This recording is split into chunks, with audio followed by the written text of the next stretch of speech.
Good morning. As we're settling in, if anybody is ready, I would love to hear where you're calling in from in the chat box, please.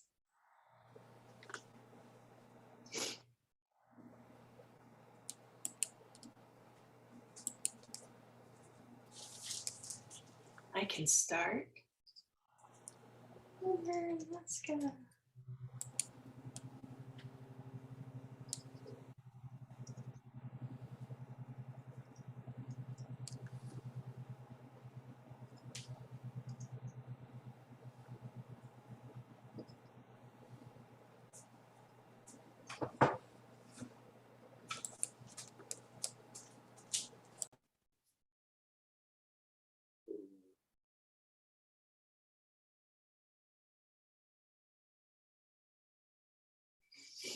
Hmm.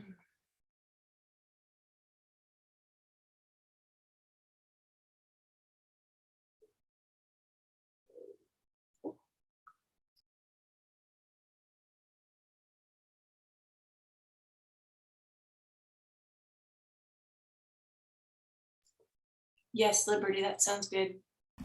Thank Say you. Anita and Edward and yeah, just easier to say it.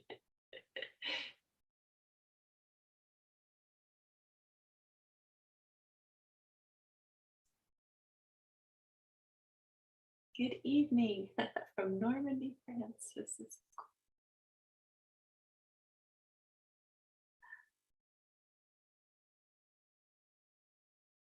There you are, Val.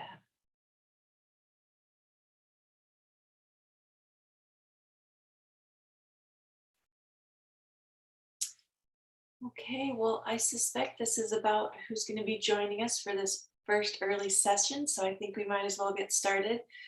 Just to kind of give you a little bit of what we're going to be doing today, we are going to open up this morning gathering with a prayer from Anita, and then Elder Larian and I will say a few words about Wisdom Weavers of the World. Then Anita is going to be offering her seeds and today, and then at about 9:55 Alaska time or 10:55 Pacific, we are going to take a break, and then we'll start up again at 10:05 Alaska, 11:05 Pacific time. So we'll take a 10-minute break between the 2 hours. Okay, so, and please feel free to put in any questions you may have in the chat box. And for our elders, let's make sure our cell phones are on silent, please.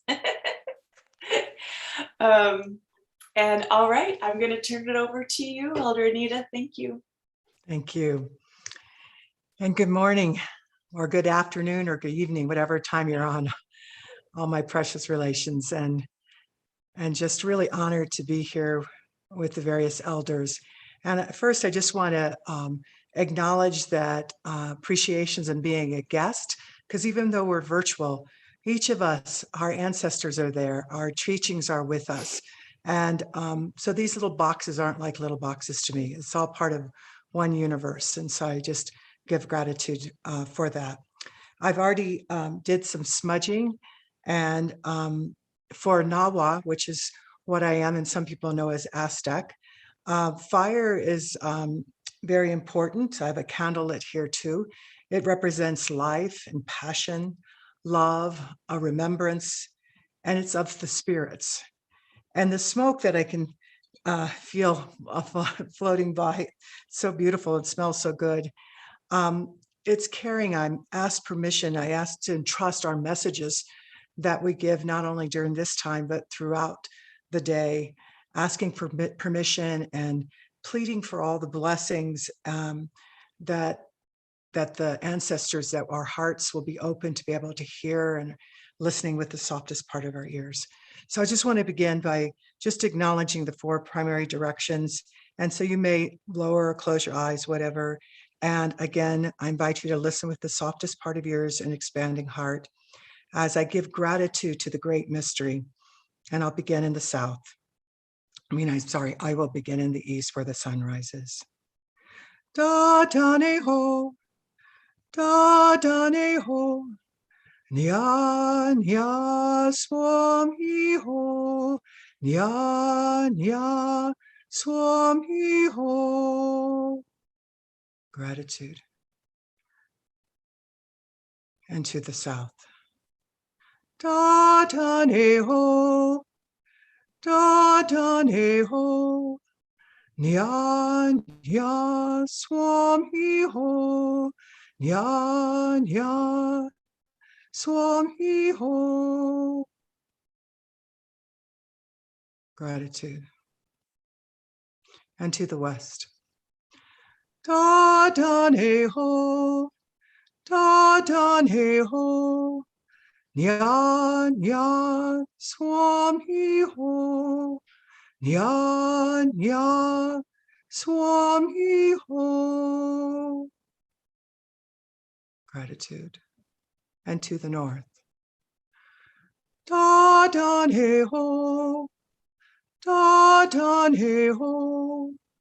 Nya nya swami ho.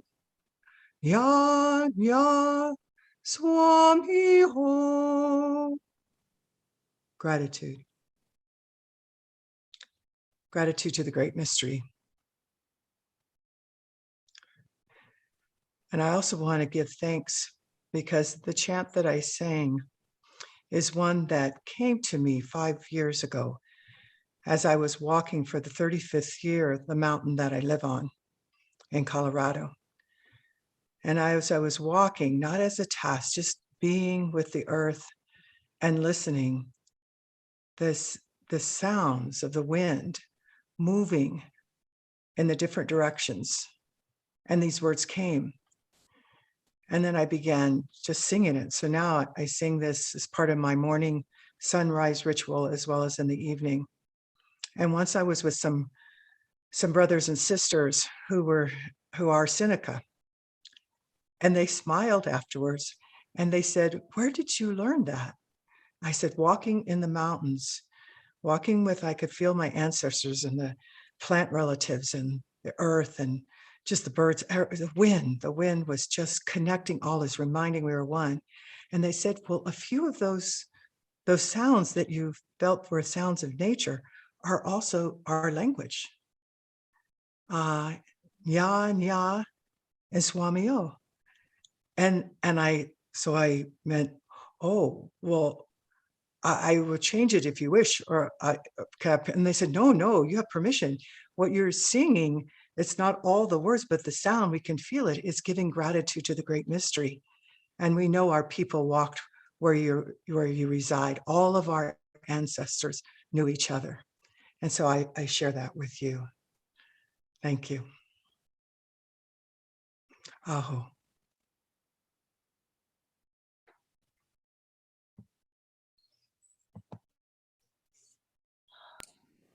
Clarion.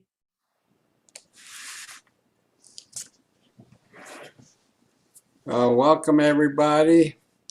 This is also being live streamed on YouTube. And Linda, good to see you after so long. Linda is the head of the White Lion Society, White Lion Foundation in South Africa. So good to be here with everyone. It's really warming my heart, and the lions are with us, truly. That's good. Yeah, we could use that. Yeah. Besides the welcome, I would like to just tell you very shortly, since we have some elders that want to talk, about the Wisdom Weavers. We met in Kauai in 2017 with elders from all over the world, and I had this vision, and then Kelly Kelsey here also had the same kind of vision at the same time. And so we hooked up, and we became the co-founders of the Wisdom Weavers. And the elders gathered together to answer two questions. One, what is the state of the world as they see it now?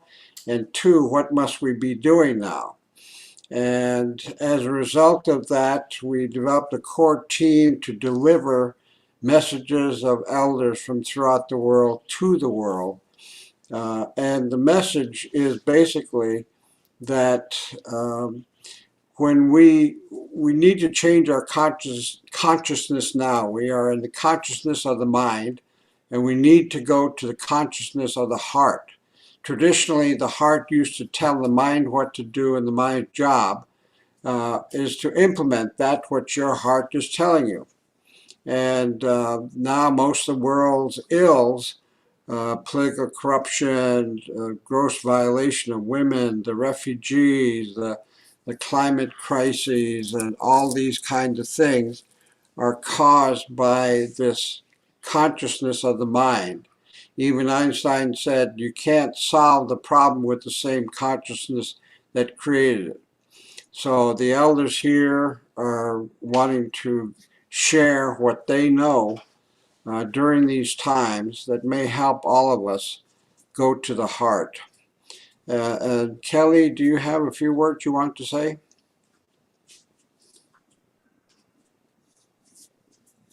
Thank you so much, Alarion. Aloha, everyone. Aloha, beloved elders. I'm speaking to you from the prairie lands of Texas, where many tribes have crossed through these prairie lands, and it's my home soils. And though I do reside on Kauai most of the year, it feels like such a potent time of weaving all of our ancestral dream seeds and weaving our heart songs and catching the songs on the wind, as you spoke of, Anita.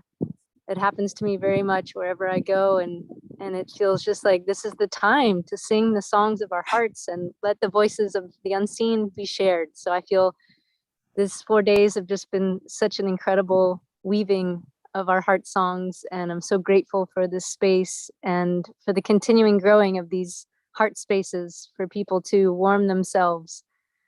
So thank you, everybody. Aloha.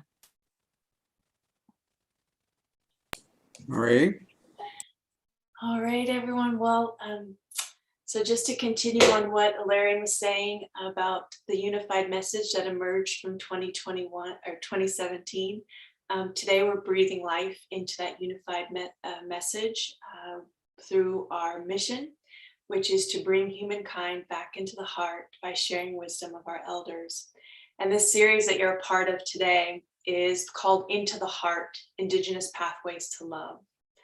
And so we will be continuing this series into 2022, leading all the way up to our in-person, may I say, reunion again in Kauai in 2022. So I just also want to underscore that this work is literally a labor of love. And so I'm going to put a message of reciprocity in the chat box for you to look at later. And then again, just to kind of recap what we'll be doing here for the rest of this hour, at about 5 till the hour, we will take a 10-minute break. But between then, now and then, Anita will be speaking, and I think Marie will probably share a few words with us as well. And so, all right, let's turn it over to our wise elders. Yeah, by the way, Maria is our new executive director for the Wisdom Weavers of the World. She's the heart of our core team. Wonderful. Thank you, Maria, and thank you, Alarion, Kelly, everyone. I'm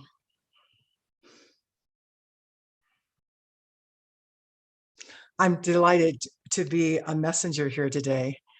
And although my smile doesn't go that wide, it actually is extending beyond my 2 ears, because I have the honor of being a messenger of the Eagle Hoop prophecy. And so today, as we're talking about seeds and fruit offerings, what may be of help of service to the two-leggeds, as well as to other of our relatives.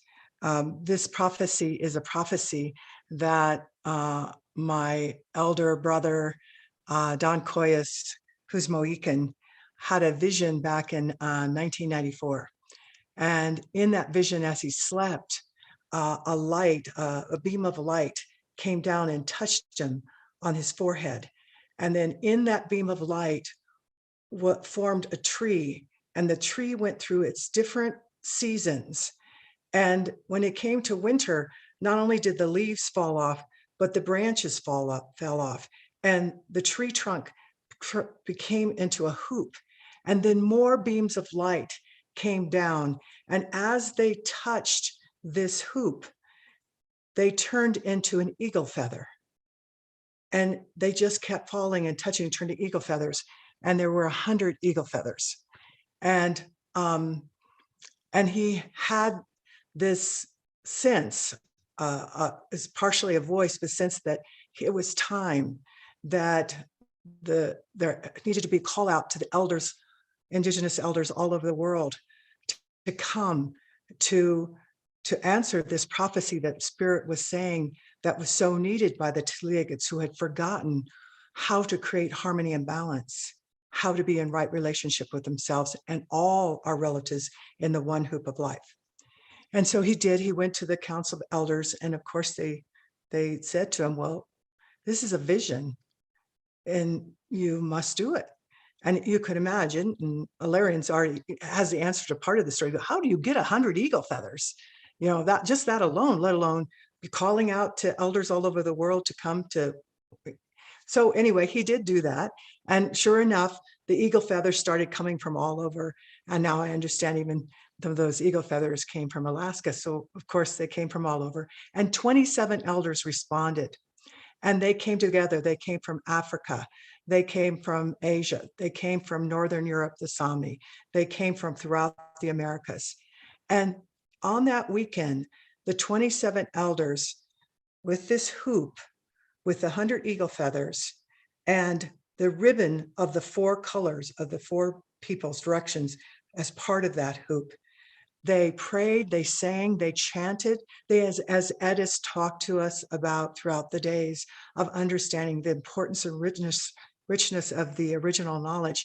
And they just shared. And there was no fighting, no arguing.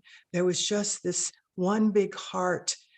And towards the end of the ceremony that weekend, Spirit informed them to put 4 gifts inside this hoop, so that, and give it to all humanity, so that the two-leggeds would remember, again, how to create harmony and balance, how to be in right, healthy relationship with yourself and other two-leggeds, animals, birds, all water, all of our relatives.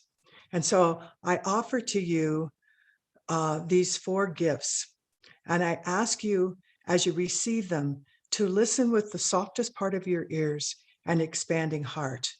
And the first gift they put into the hoop is the gift of the power to forgive the unforgivable. The gift of the power to forgive the unforgivable. Take that gift of the power to forgive the unforgivable and put it into the ceremonial part of your heart.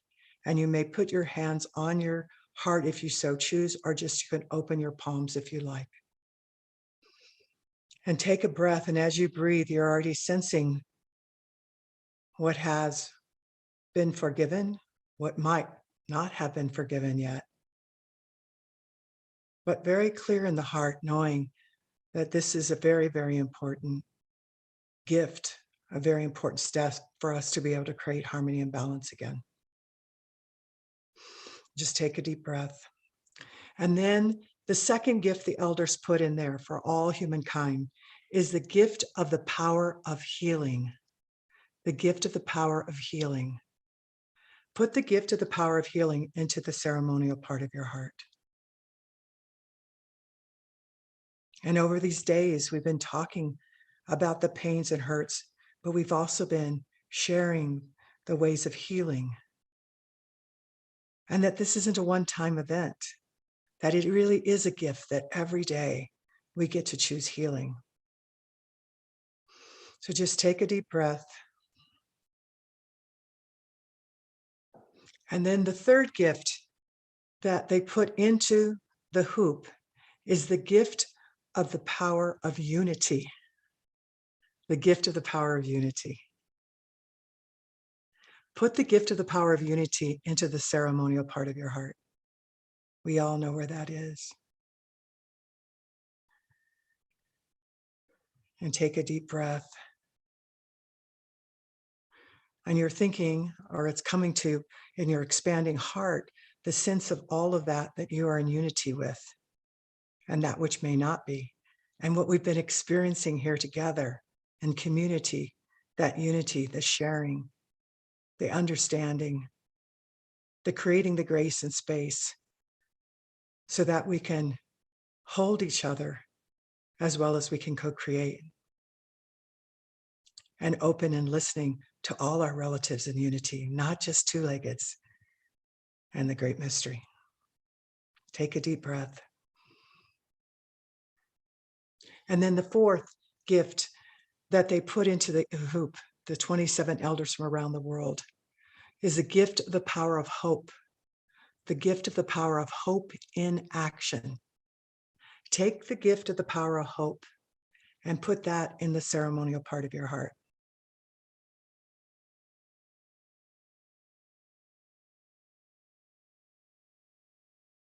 And perhaps what's coming forward are the things that maybe, oh, maybe I'm still a little hopeless about that.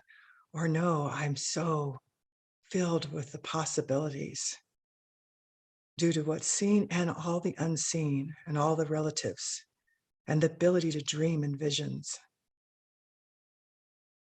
So take a deep breath. And you can leave your hands on your heart, or you can remove them. And just continue to be receiving these seeds, these fruits, these gifts from these 27 elders who I'm for every moment of every day so grateful to, that they gave us these gifts. When I received them in 95, as I was volunteering with the American Indian Science and Engineering Society, as I have for every year, preparing young people to go out into business and to some corporations and teaching them things that I taught in those places. But how do we keep our values? How do we keep our traditions? How do we continue to know who we are and what we are in places and spaces that may feel antithetical to what we know to be true, to know to be the original knowledge? And I was pretty out of it at that point. That is to say, I was ready to stop doing what I was doing. And at that point, it'd been almost 20 years that I had been working and connecting hearts all over the world. And the words that was called was diversity and inclusion. I didn't know as a little girl when I dreamt that at age 3 and 4, at the earliest memory of that dream. And I continue to have the dream of connecting hearts all over the world. I didn't know what that meant, what that was going to turn out to be. But I was losing hope because nothing was moving fast enough. And this was 1995. And we can all imagine what, of course, the context of today. But when I heard these gifts and I saw that hoop and I heard Dawn saying these were for all humanity, they just went right through me, right through my heart, like a good sword that just, boom, it just expanded my heart to like, okay, no, this is not about losing faith and hope or changing your ways in terms of knowing that just know you have to sing the songs and do the dance and do the ceremonies and be in community and community with everything. And these gifts will help you know how to be in right relationship. And there are many gifts. So please hear these as you hold them in the ceremonial part of your heart as an invitation. Add to what you already is working for you. But we know at this time, it is about the heart. It is about expanding it. And as you're here, as you've been here in the last 3 days, you already know, and today it'll get even fuller. The heart isn't just a muscle. It's a very important one. And it forms the mind, it forms the whole body.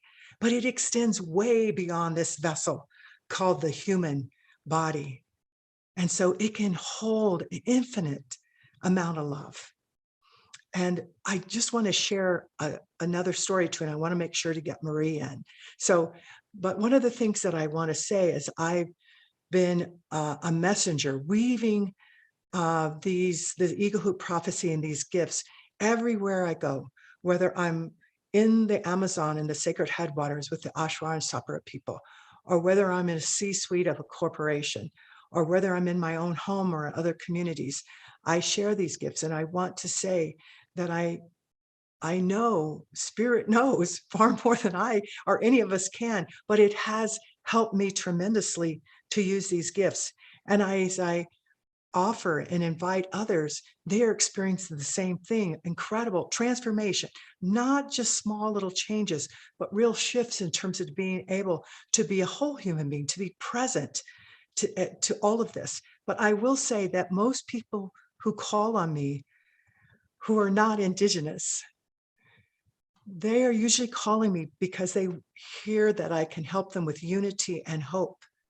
And in these gifts, start wherever your heart, whatever gift was in the foreground, pay attention to it, because the heart knows, these are all intimately interconnected, but start wherever it says.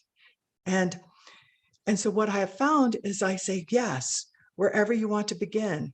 But what I will also say to them is that you may think you have the biggest vision, or you're most hopeful, and you've got all these followers to show. I mean, some of the people I speak to have 20 million followers and, are big corporations. And I go, you think that, but let me just suggest to you that as you move forward on these gifts, as we work together to anchor them, to truly know how to expand the heart, to be in right relationship, to bring harmony and balance, you will never get as big a vision.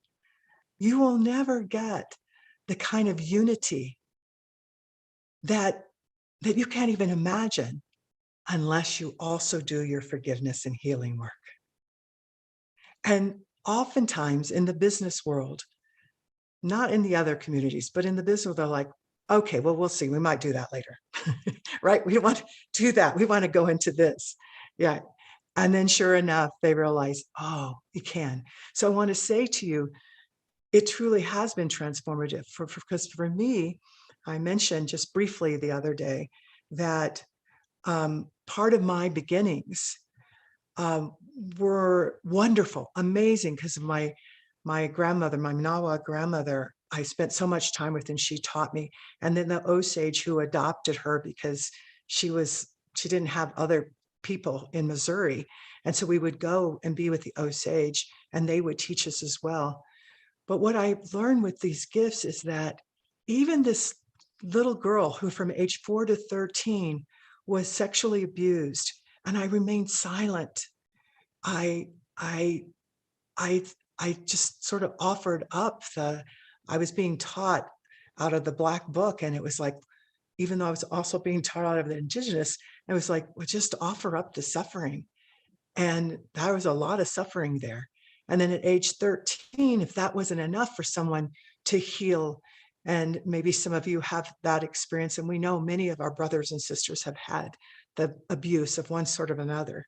But then at age 13, my father was murdered. He was a dark-skinned Indigenous person and Mexican American. And in 1967, that day, he also was an alcoholic. And after work every day, he would go to the neighborhood bar around the corner, have a beer. He didn't know in 1967, that summer, that a white man and a Black man had had a fight earlier that day.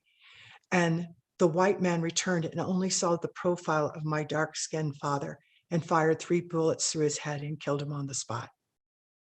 And that was, take a deep breath on that one, because even though it's long ago, it's still, that's the thing about, I've learned about forgiveness, but forgiveness doesn't mean you forget. It just means you don't get spiraled, stuck into the pain and misery. It's like, no. And these gifts help me realize that, and to be able to go through the process of anchoring that, so that not 13-year-old, the 13-year-old was very, very, it was so overwhelming, all of that. I didn't know if I could find a way out. And I actually tried using a huge bottle of aspirin to end my life. But Spirit, no. And I realized as I was starting to heave, and I realized then when I could see the people I love, my ancestors who were gone, so grateful to the ancestors. They're like, no, I want to live. I want to live. And they answered. And so I'm here. But what I want to say to you, because oftentimes people will, I don't think the elders will, because they know the road, but will shy away from forgiveness. Or they'll say, okay, I can forgive the little things, but not that, not the big, not the genocide of whole groups of people, not the horror of what we've done to the earth and continue to do to our first mother. Or as they say to me, abuse that long? Murder of your father? How could you forgive the murderer? How could you forgive all of that? And what I want to say is that forgiveness doesn't mean you forget. Forgiveness doesn't mean you're weak. Forgiveness doesn't mean that you're betraying your people, yourself, or a whole group of people. It does not mean that. Because forgiveness really, what it is that you love yourself and that you're a part of this amazing hoop of life. No one higher, no one lower, but you realize that, then what you realize is that I don't want to use my energy in resentment, anger, doing harm to myself and others. I want to use my energy for now. And so in that energy for now, it can be in addressing all the systems and structures and behaviors that cause that kind of pain that maybe you experience or other people have experienced. But you're doing it out of this love, this foundation of the love of yourself, unconditional love. And then that love you can give to others. So I'll just say it's a different kind of being alive. I believe, and I know that as my learning from my grandmother and the Osage who adopted us, and now I'm learning about my other elders that I was separated from and don't have stories of my relatives in the Amazon and in the desert of Southwest US, but I'm learning is that we are meant to be whole. We are meant to have this expanding heart, the awareness of all these relatives that are here. And so in that forgiveness process, I will say, just as I say to people who call me and asking for help, is that yes, start wherever. There is no wrong place to start. The key is to get into action in using any one of these gifts: forgiveness, healing, unity, and hope. And I would be remiss, I will say in terms of forgiveness, the last few things, and then I want to open it, is that it's really, really so clear to me, and the people that I work with and I learn from, and from the animals and from the water and from the fire, is that forgiveness is a pathway to freedom. Forgiveness is a pathway to unconditional love. But what I've been expanding my heart about in the last couple of years, since 2019 at Sundance, when I heard the words, and speaking to Basil Braveheart, Oglala Lakota elder, and he said to me, I've heard of you. You're the forgiveness lady. Because I said, I know, I'm really so honored to be here. And he said, but what you said is correct. I want you to add one more thing, because I think you're going to write another book. And he's right. I'm working on another one. He said, forgiveness is also the passcode to your divinity. And so these gifts that the 27 indigenous elders from all the directions, from all over the world, in being and listening to spirit and being with all our relatives, offer these gifts to every one of us. They're for all of us. And so I'm just really grateful. And I know you're already going, I know these gifts. And now that they're in the ceremonial part of your heart, we can continue making the steps forward. You'll know it'll be awakened either by elders, maybe some of them here, or by the wisdom in nature, by the wisdom that's inside yourself as being part of this sacred hoop of life.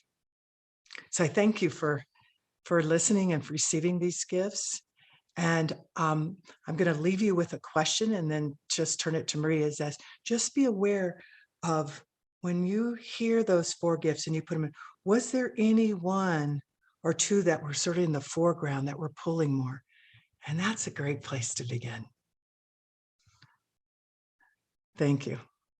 Yeah, thank you, Anita. That was very powerful. It's a message that everyone needs to hear. What Anita was talking about, the hoop of 100 eagle feathers, was put together by Don Coyes, and the centerpiece, the center feather of the hoop is from Alaska. And this happened when a guy from Kodiak called me up and said, I seen the strangest thing. There's 13 ravens on a tree that is with the eagle in the center of them. He said, I've never seen that before. I says, okay. But then that evening, the eagle was dead. And this must have been a ceremony by the ravens and the eagle for the passing of this eagle. And he asked me what he should do, and I said, well, ask the eagle. And the eagle offered a white eagle feather.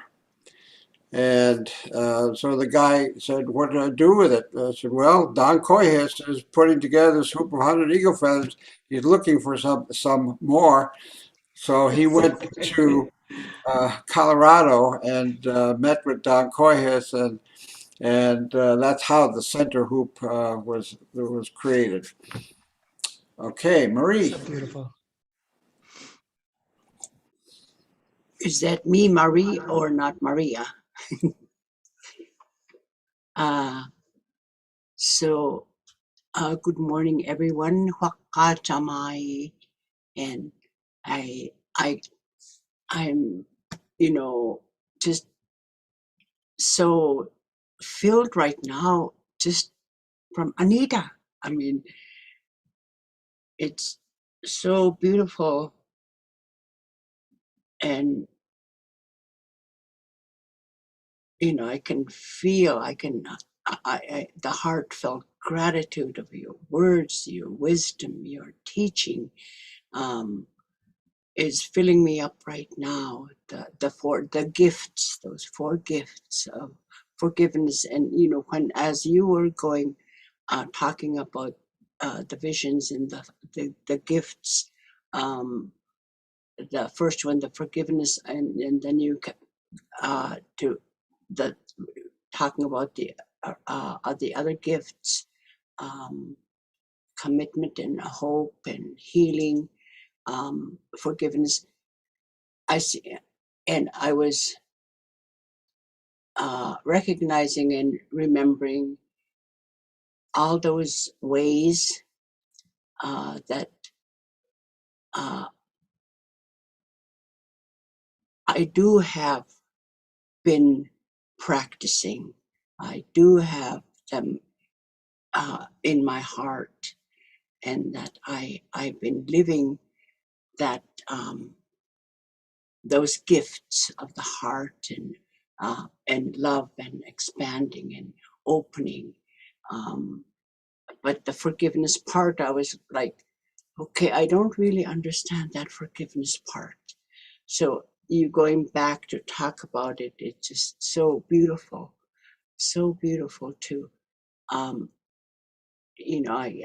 can understand it, and how uh, it is, how it works, or how you do it. How do you forgive, and go on, and for all the things that happened, and all the pain.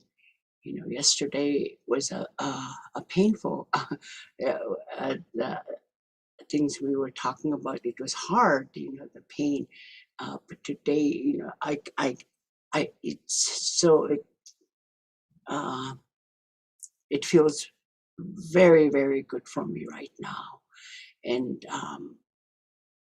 So yeah, and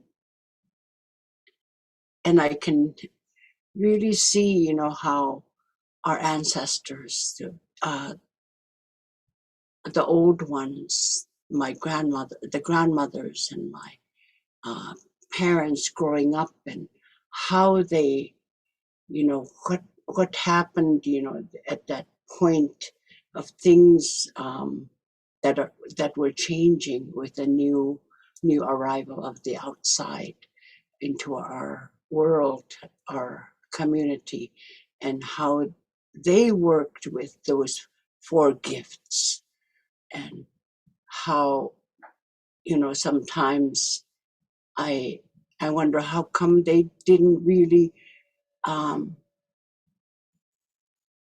why didn't they really fight and be angry and protest and all that with the things that were being introduced and taken away, and but you know, it was that immense love, that the heart that they already had in their, you know, with uh, you know, all the 4 gifts. They already understood that. So I thank you for your words, and um,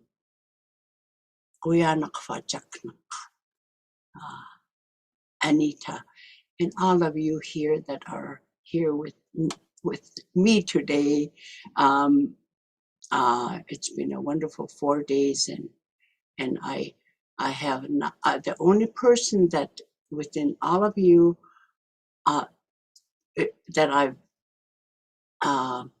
met in person is Ilarian, but I'm beginning to have this family feeling with all of you, for, you know, being with you for the last 4 days. You know, I have never met any one of you in person, but I'm feeling that connection and that relationship now, and really I am really grateful for that. Hoyanakfa. Okay, Thank so you. I'll pass it on to. Thank you. Elder Lewis, I want to ask you a question. Do you, well, I was going to see Suzanne, I know forgiveness is a big part of your message. So I don't know if you would like to say a few words, and then if you want to, and then after Suzanne, I'd like to take a 10-minute break, and then we'll open it up with Elder Lewis. Does that sound all right with you, Lewis? Oh, that's fine with me, yes. Okay, so yes, Suzanne, did you want to say anything about forgiveness? Or if not, no worries. We'll just go to break. Yeah. Oh, yeah. Well, forgiveness it starts with ourselves. And forgiveness really has to be understood as a thought process. I have to say that that's my whole background, is the discipline of how thoughts are structured. And that's where my first question, when people talk about forgiveness, I'm so glad you forgave Hitler. I'm so glad you forgave Donald Trump. And there's a big boo. There's quite a reaction. And so I always have to say, it's easy to forgive people that have a small, we have a small irritation about it. But when it comes to people that are leaders, this is what I notice. The people that say forgiveness, but the leaders around, I watch television, the news every day, so I can see how us as humans are acting or reacting. And that's where I find, I have to be totally honest with you, that's where I find we have never, ever been really well trained on how we think. And I've taken a lot of philosophy and all this studying I've done and all that stuff. And I have to say that the only thing that really started to make sense to me was the Course in Miracles. And I don't know if anyone, I don't know what your relationship is to it, but I have a group that meets every week. And boy, when we get right down to doing the work every week, we come to these structures of our thinking that are so hidden and so pushed aside because they're uncomfortable. Of course they are. And when we think of forgiveness, it starts with me. It's not Donald Trump. It's not Hitler. And Helen gets tired of me saying, what about the populace? We couldn't do anything if there wasn't some people that went along with us. Jesus couldn't do a thing without his apostles. Come on, it's right there. And so that's where I have to be honest, because you people are honest, and I appreciate that. But that's what I feel is missing. And I've studied the heart math, and I agree that our heart has a lot to do with keeping us alive, which is a big deal, because I've gone through a heart operation, so I know what that's about. But the heart, I say, what blesses about the heart is it pumps. His job is pumping. And when you're faced with a heart operation, that it may not pump anymore, and you may not say hi, everybody, anymore. Nice. But that's what I respect my heart, because it keeps me living. So I can have thought to see where I'm stumbling around with my mind and not forgiving. And why am I not forgiving? Because I'm going, oh, okay. And I go about my business, and then it comes back again and say, Suzanne, how come you're not forgiving? What's the problem? And I know it's not my heart, because my heart didn't stop when I didn't forgive. It just a boom. But when I have to stop again, I have to go through the painful process of thinking, what are the things that I do that have long a time ago been taught to me that block people, our leaders who are doing the best they can or not doing the best they can, I don't know, but they're another human being. They're a created human being like you and me. And I often have people make a list of everything that is not love. And most people don't get very far with it because they get disgusted. And I can understand that. But when I make a list, oh boy, and say, that's not love, that's not love, that's not love, that's not love. Well, what is love? I'm yelling at myself. And then I say, well, get at it, and so then I begin to understand it's my thoughts that create my attitude. And it's my thoughts that either open or close my mind to what I need to know. And that's, thank you, heart. I'm serious. After my heart operation, my heart is still thumping. And that's my greatest thank you and my greatest forgiveness. It's me. I'm the one that's creating, I don't like Trump. Hitler was terrible. Oh, those are the ones we're supposed to not like. But we're supposed to like this.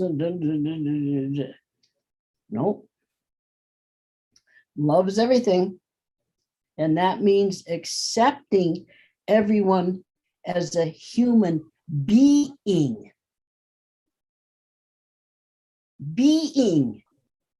It doesn't mean I condone what they're doing, but I respect and love that they're being, because I can imagine the pain that many people go through being leaders or making decisions to kill people. They go through terror. They don't say, oh, we'll go out and kill a bunch of people today. And oh, we only go out. And that's what I have to forgive, is that we were created perfect, healed, and whole. Every single one of us. So then we say, well, how can Donald Trump be perfect? How could Hitler be perfect? Because he's created as spirit, not body. We are spirit. That is so profound, so incredible. And it's our spirit that we have to keep loving, because that's the perfection and the healing and the wholeness. Okay, thanks a lot, everybody. I Yeah. appreciate hearing everything you say, so thank you. Thank you for being here. Maria, Thank- can I say thank you to Suzanne and to Marie very quickly? Thank you. And both of you are absolutely in my heart and absolutely right. And Suzanne, you just went into my online course where we actually anchor, because your mind, we're not talking about when the heart, to separate the mind. It's just not letting, it's not, these are all connected. And this illusion of separation must end. And I know we agree on that. So love to you all, and I'll pass it back to Larry. And I just Everybody had to too. say that before I leave. Yeah. Yeah, well, Suzanne, thank you for those words. Suzanne is our, and Helen Corbett, who lives there with Suzanne, are our first white elders of the Wisdom Weavers of the world. And she was there, they were there in Kauai in 2017. Thank you, everyone, for these offerings, for these seeds, these fruits to plant within our spirits. And I just have to give an amen to everything you said. The power to forgive the unforgivable. I mean, Anita, that's what I feel like Suzanne is saying, and I know through my own healing that forgiving yourself is so incredibly important to forgiving the unforgivable. So thank you so much. I'd like to take a 10-minute break. It's a 9:58 Alaska Standard, so let's reconvene at 10:10. Well, we will turn it over to Elder Lewis. And yes, so thank you.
Hello.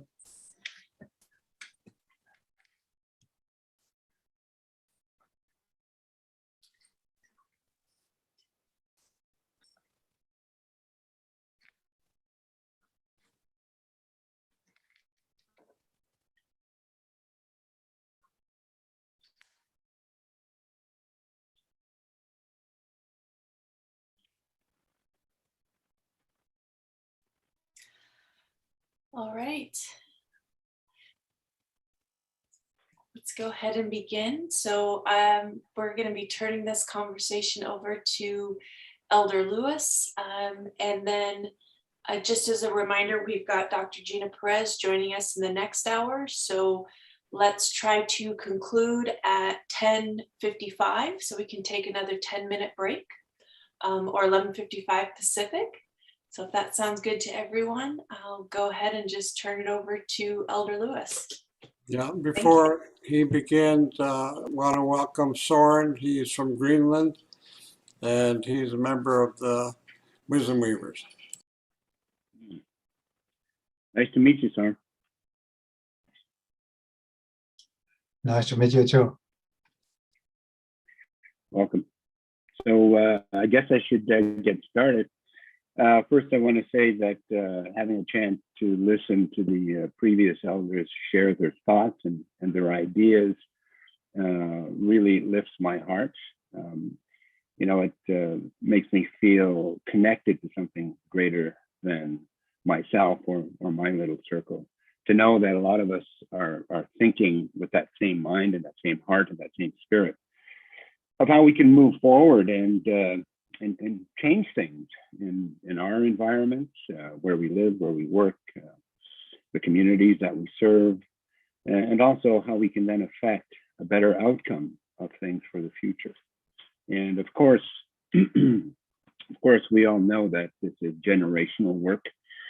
And I think about my ancestors, the ones who made treaty in Northern Alberta, and my relatives who lived throughout this province in Western Canada, and how they thought about us, how those ancestors thought about us in the future and said, we have to do something that can make the world a better place for them. We have to prepare for them.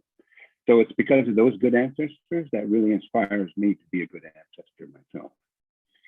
And listening to the themes and the conversations that have taken place, I think for me, I want to be able to address the importance of how one person can make change, and how one person working from that heart space, from that center of love, with many can change things as well. And this is coming from the knowledge that there's a lot of things happening in our world right now, affecting us all. It's creating a lot of fear and anxiety and disease or dis-ease in the world, particularly with the younger generations. But because of that, they're asking questions. And I think that these kind of meetings need to continue to take place so we can share the insights, the knowledges and the wisdoms that we carry with the generations to come. So I want to honor all you good ancestors and the work that you're doing. Well, my name is Lewis Cardinal. That's my Canadian name, as they would say. In Cree, which is my nation, I'm from Northern Alberta. We are called the Woodland Cree, is what we're formally called. In my language, they call me Sipigo Isik, which means blue sky. Or more appropriately, it's the one who comes from the deep blue sky. In Gwich'in, I'm called the Shiluk, which means one who is invited in. And I'm from the Sucker Creek Cree First Nation in Northern Alberta. And Edmonton, the city of Edmonton, is my home. And thinking about the situations that we're reading about and all of the news feeds that are promoting all the things that are happening, the changes in the weather, the things that are taking lives, war, struggle, all these things have really caused a lot of concern. And I find myself trying to lift the hearts of others to know that there is hope, and to know that you can make a difference.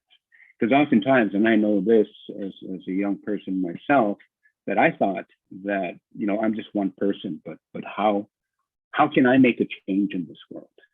And that's where that power of love comes from. And that love that is in your heart is a part of the Creator, part of the Creator's gift, it's a part of the Creator's light. And we carry that light inside of our hearts, each and every single one of us. And through my travels, I've learned that when we come together in good spirit, good minds, that we really can make a difference. But the beginning of that journey always begins with the journey of yourself and who you are and what your vision is and what are the things that you need to do, because you do individually make a difference. You are one person that can change the course of world affairs, the course of destiny for many others. But it always starts somewhere here in the heart where the soul rests, and how we nurture ourselves, how we take care of ourselves. And I think about that story of the butterfly in the rainforest in South America. They call that the butterfly effect. And I think that's a really good example, that single butterfly exercising its wings in the jungle of South America can create and does create small changes, but those changes influences other changes. And those changes down there affect the weather up here in northern Alberta. So that butterfly, along with many other butterflies, are doing what they must and knows what it's doing. It's connected to its reality through its own form of ceremony and knowledge. And in these journeys that I've gone on, I've always been told that I have to prepare myself. And I always thought, well, what do you mean, grandfather? What do you mean by preparing myself? To know far. And of course, being a spry young guy, I would say, well, yeah, I know who I am. I know where I come from. You know, I know my family. He goes, well, do you? And I said, well, yeah, I think I do. He said, have you been able to go inside of yourself and get to know your spirit and where that name Blue Sky comes from and what it means? Do you know where you need to go? Do you know what you need to be doing?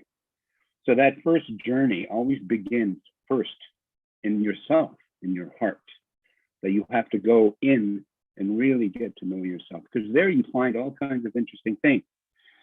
You get to know your pain as well. You get to know the stress and the anxieties that you carry, not only for yourself, but also for your family line as well. And all these things are deep buried in ourselves, and sometimes we don't know that it's there. And so how do you know that? How do you get to learn about that? Well, you go into ceremony, you connect yourself through that way. You begin to ask questions of yourself about your thoughts and your ideas. You have to get to know that pain.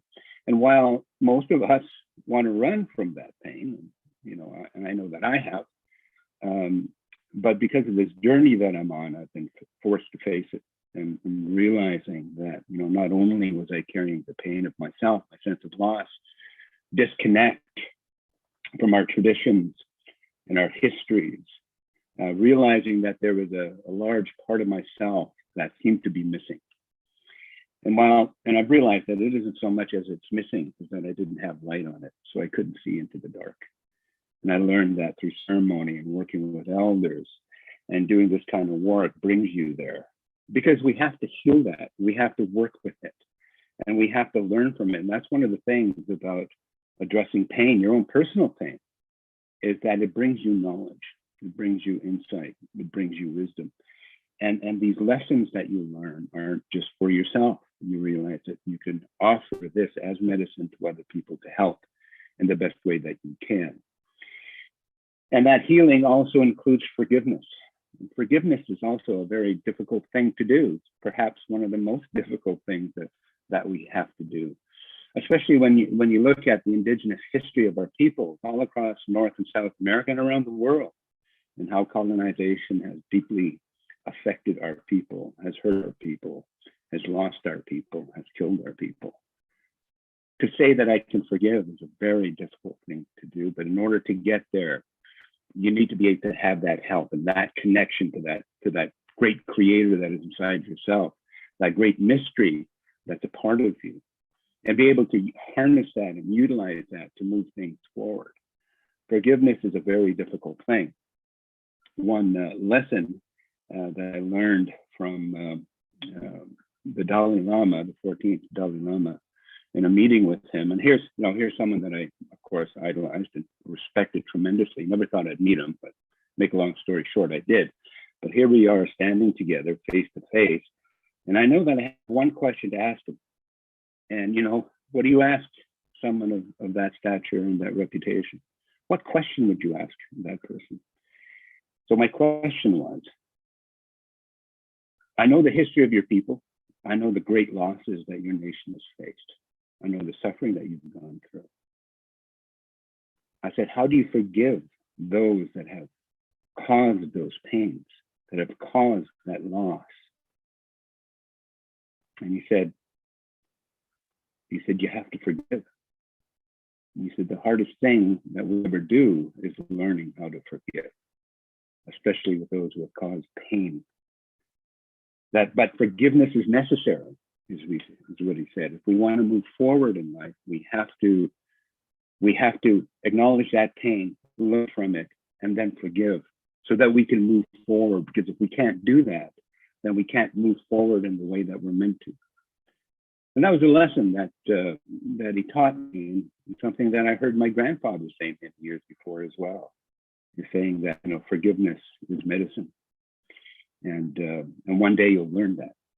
And so, and I do understand it more. It's still a work in progress, because I, like many other people, still get frustrated with the situations that we're trying to work through here. And I can only speak about the Canadian experience, and how it's difficult to forgive and continue to remember. But it's important, and it's a very important step forward.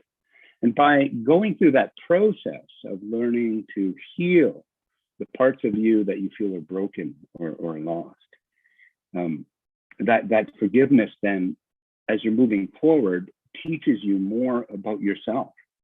It also teaches you some very positive things, and how we can change things to move forward. Because fundamentally, we have to know our spirit, we have to know our purpose, we have to find those strengths in ourselves, or those gifts, and we always have to be prepared. I never go forward with any projects or initiatives that I get involved with unless I prepare myself in that way, because it's an important process in this whole thing as well. In my language, we don't call ourselves Cree, we call ourselves Nehiyaw. Nehiyaw comes from the root word Newu. Now, Cree was given to us by the colonizers. Cree comes from the French word Christano, which means to the anointed ones. And it was shortened into, from Christano, it went into Cree, and then it was anglicized into Cree. So that's where the word Cree comes from. But the name that we give ourselves is Nehiyaw. I am Nehiyaw. I am one Nehiyaw. Nehiyaw are the people, all the Cree people. But the lesson within that is learning that it comes from the root word Newu, which in Cree means 4, the number 4. And the philosophy behind Nehiyaw is that we are a being of 4 parts: the mind, the body, the spirit, and the emotions. And that in order to become human beings, we have to learn how to live in balance with all those 4 elements of that great circle. He teaches us to be in balance, not to always live in our head, and not always to live without what our body demands, and not always spending every single moment in ceremony, but living in balance and harmony. Because when these things start to balance together, the strength of knowing who you are, the purpose of who you are, acknowledging and living with the connection to your spirit and also the spirit world, gives you that strength to move forward, to carry out the vision that you have. And one of the tools that I like to use all the time is the use of the circle. And the circle is a very powerful tool. It's a what they would say a micro and a macro vision of yourself and the community or the world. It's one of the ancient and most oldest human symbols that we've created as human beings. It goes back since time immemorial, and you can find them in ancient caves where they did art and rock art, and it's all over the world. And there's a message in there. And that circle talks about the sacred, but it also talks about you as the sacred as well. When we use the circle in a talking circle, what I like to remind folks is that when you're sitting in a circle, you're not just sitting in a circle and having the opportunity to have an equal conversation. Actually, you're in the process of creation. When we sit in a circle and we acknowledge all of those who are in the circle are there with their own strength and their own spirit and the strength of their own visions. What I was taught is that each person that is born is an answer to a prayer that at some time, either it was the parents, the grandparents, the family, the community, the nation, sometime in the past, someone raised up a pipe, raised up their sacred medicines, and did prayer, asking the Creator for help in times of need, in times of struggle, to find answers for some of the problems that we were facing. And it said that the Creator heard that prayer and sent you. And you came here with gifts and talents unique to yourself that nobody else is identical to. And when you were born, they say, and my grandmother taught me this, she said, you come born with little hands like this, little fists. These fists are carrying gifts for the community, for the family, for the nation. And these gifts are in their hands. And we then have a responsibility as a community, as parents, as relatives, to create that nurturing space, to create that opportunity, to create safeness within the community so that we can see what is in their hands. Because those gifts, while they are carried by you, are also gifts for the community. And so we have to prepare our children with keeping that in our mind as well, that we are given that great responsibility. And because you were sent here, you are a sacred being. That sacredness is within you, like I was saying, that light that is in your soul, the light that is your soul is moving things forward and helping to bring light to darkness. And we have to take that very seriously. And so the circle is that tool that was given to us, as we saw in nature, as it's given to us in vision, is that when we sit in circle, we are creating a sacred place. And when we open it with prayer and offerings, we're creating a sphere of creativity. And it's not just us who are sitting in that circle when we begin to talk about issues, when we begin the act of creating solutions to problems. We are also surrounded by our relatives. Our relatives are called in, and as the prayer said this morning, our relatives are with us. And when we call in our relatives and we acknowledge the grandmothers and grandfathers of the four direction, we honor Mother Earth, and we call to the Creator to watch over us while we convene. We are creating that sphere, and what has been taught to me is that the Creator will come and sit there and listen to what the children are saying, listen to what we're saying, and our relatives around us are also inspiring us to continue to go forward and to continue to develop some good ideas. So, it's not just, as some would assume, just a circle that gives the opportunity to speak equally. And we do, because we have to honor the different voices and the sacredness that they bring to the circle, and to honor that. So when we are in that circle, in that sacred circle, then we can have the possibility of creating unique ideas. And growing up, when I was young, my uncle Harold Cardinal and my father, Harold was the president, and my dad was the vice president. My grandfather was on the Elders Senate, and I saw these tools in action and how they were able to push back the Canadian federal government from total assimilation of Indigenous people back in 68, 74. but it was ceremony. It was getting prepared to do that act of creation that was very powerful. And I'll never forget that, and how they were able to make the changes.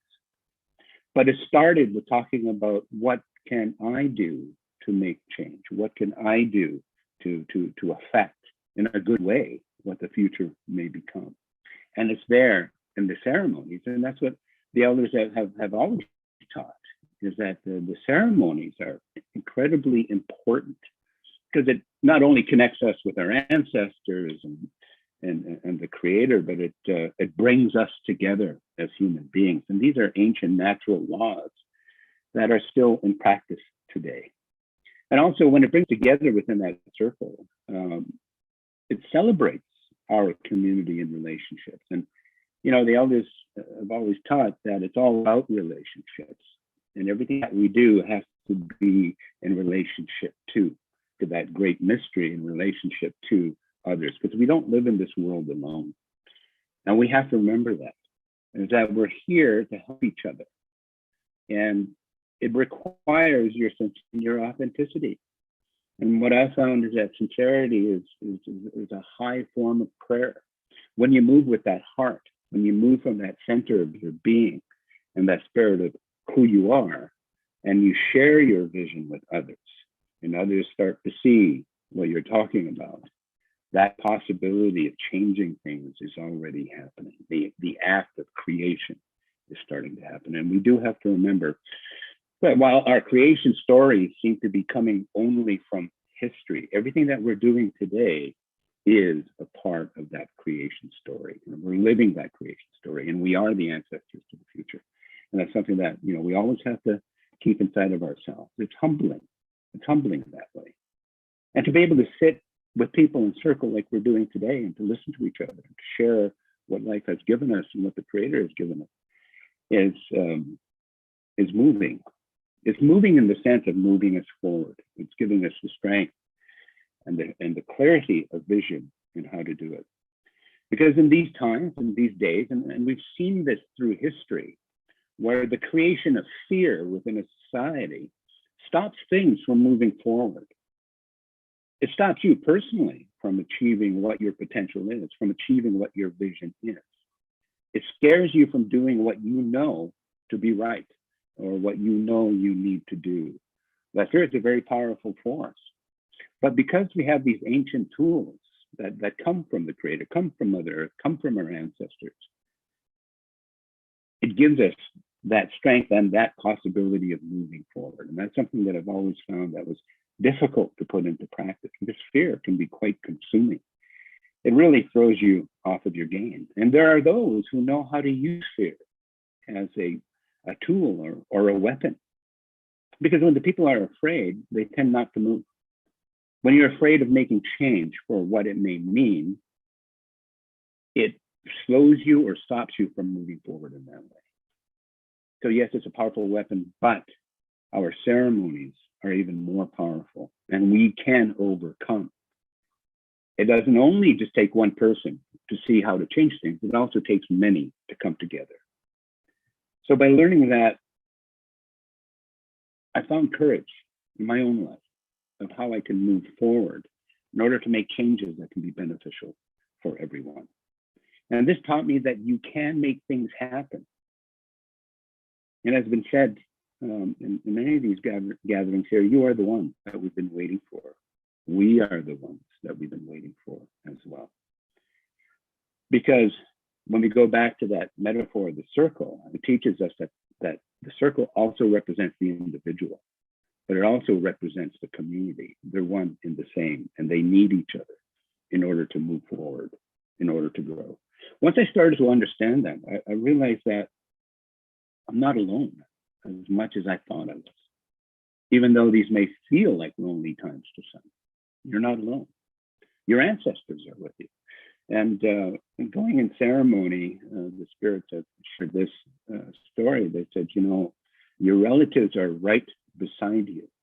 Your ancestors are right beside you, and they want to know why you're not reaching out to them and asking for help. So when you go into your state of meditation or prayer, or when you go into ceremony, Always ask for your relatives to inspire you. Hear their voices. Listen very intently to what they may be saying, because it brings that sense of connection. Then you realize that you are connected to something greater than yourself. And it does give you the courage, and it does give you strength to do it. And it takes a while, of course, to learn how to do that. But by connecting to that, you remove that loneliness. And that loneliness is also another fast fear. Because if you feel you're alone and you're afraid, then you will be afraid not to move forward.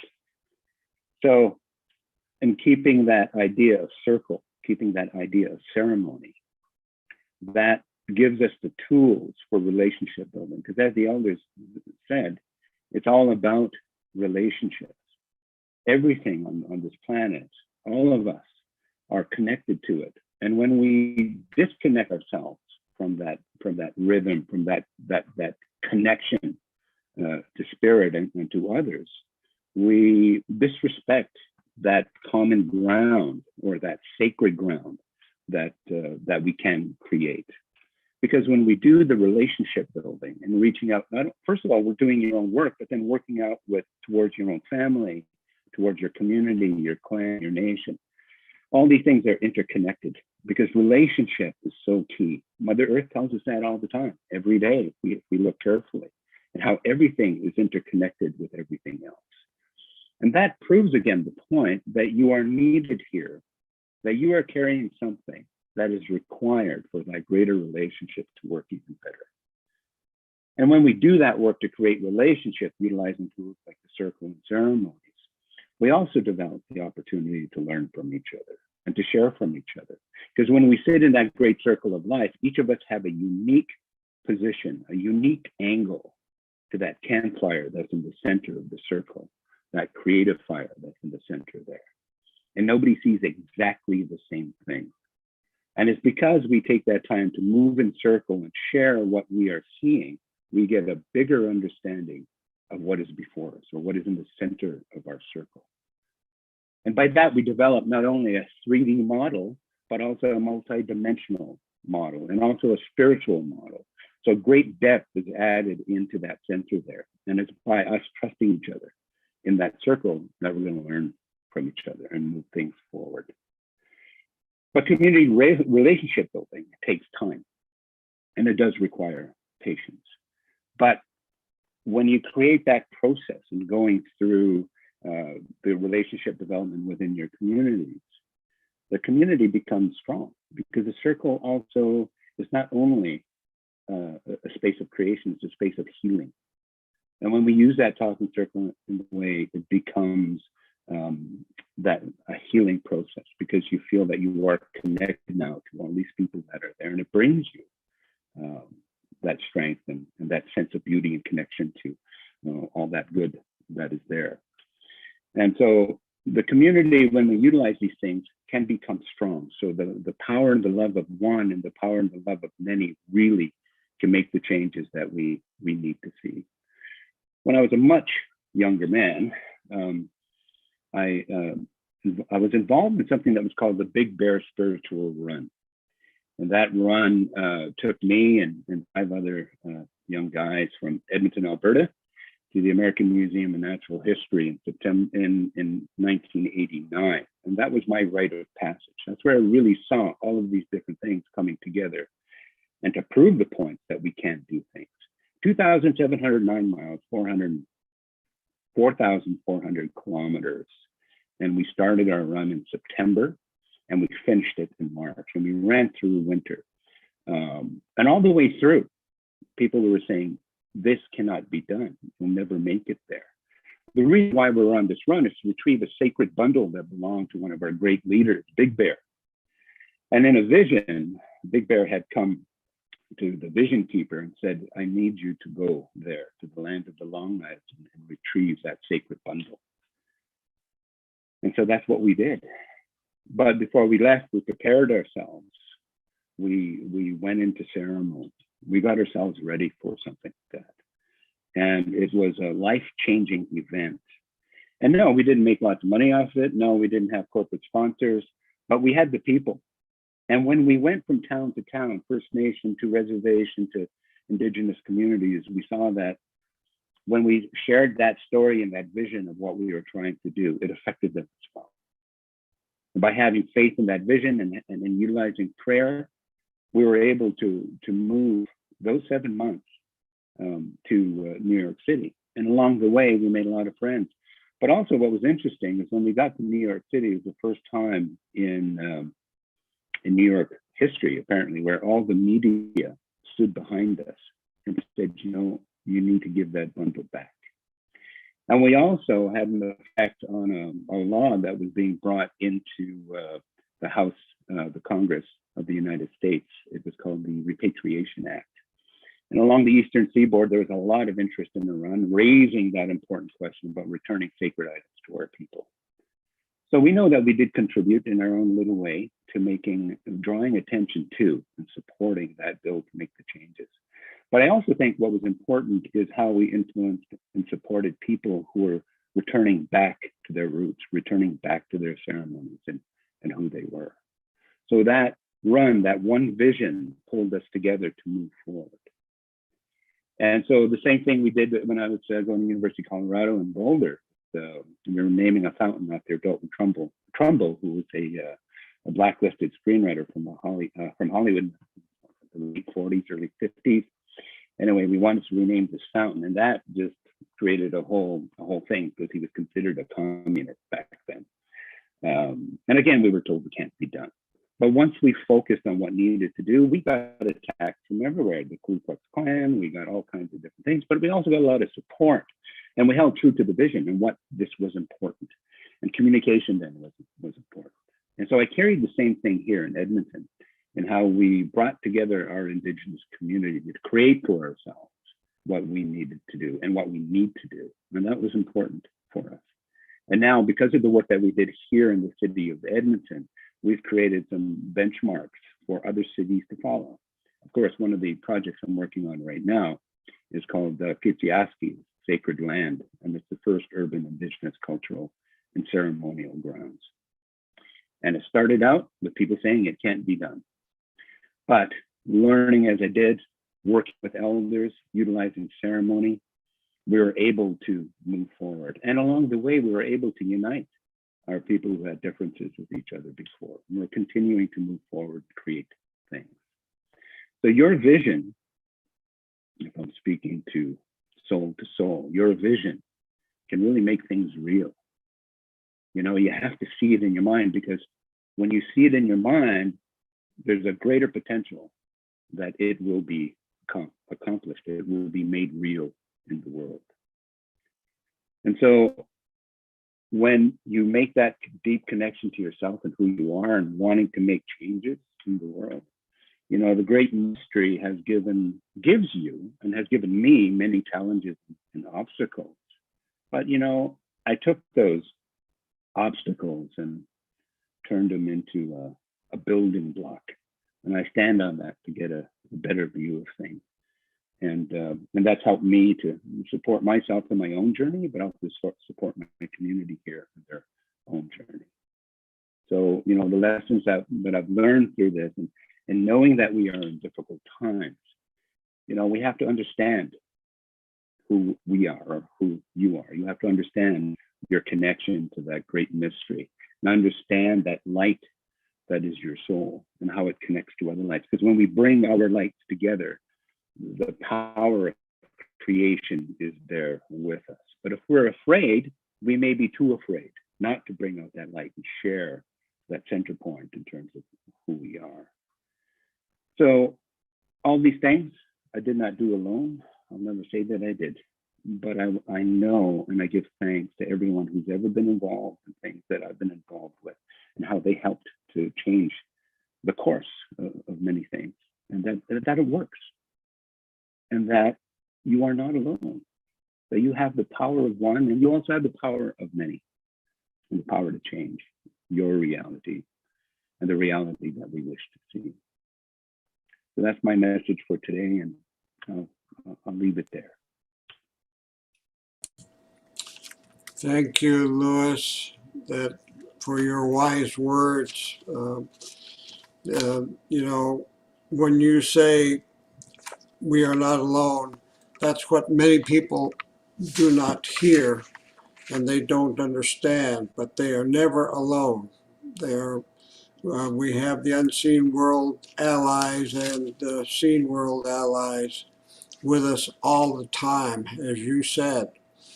And Chief Arvel Looking Horse said, you know, we're here on Mother Earth today for a reason, and that God didn't put us here for no reason at all.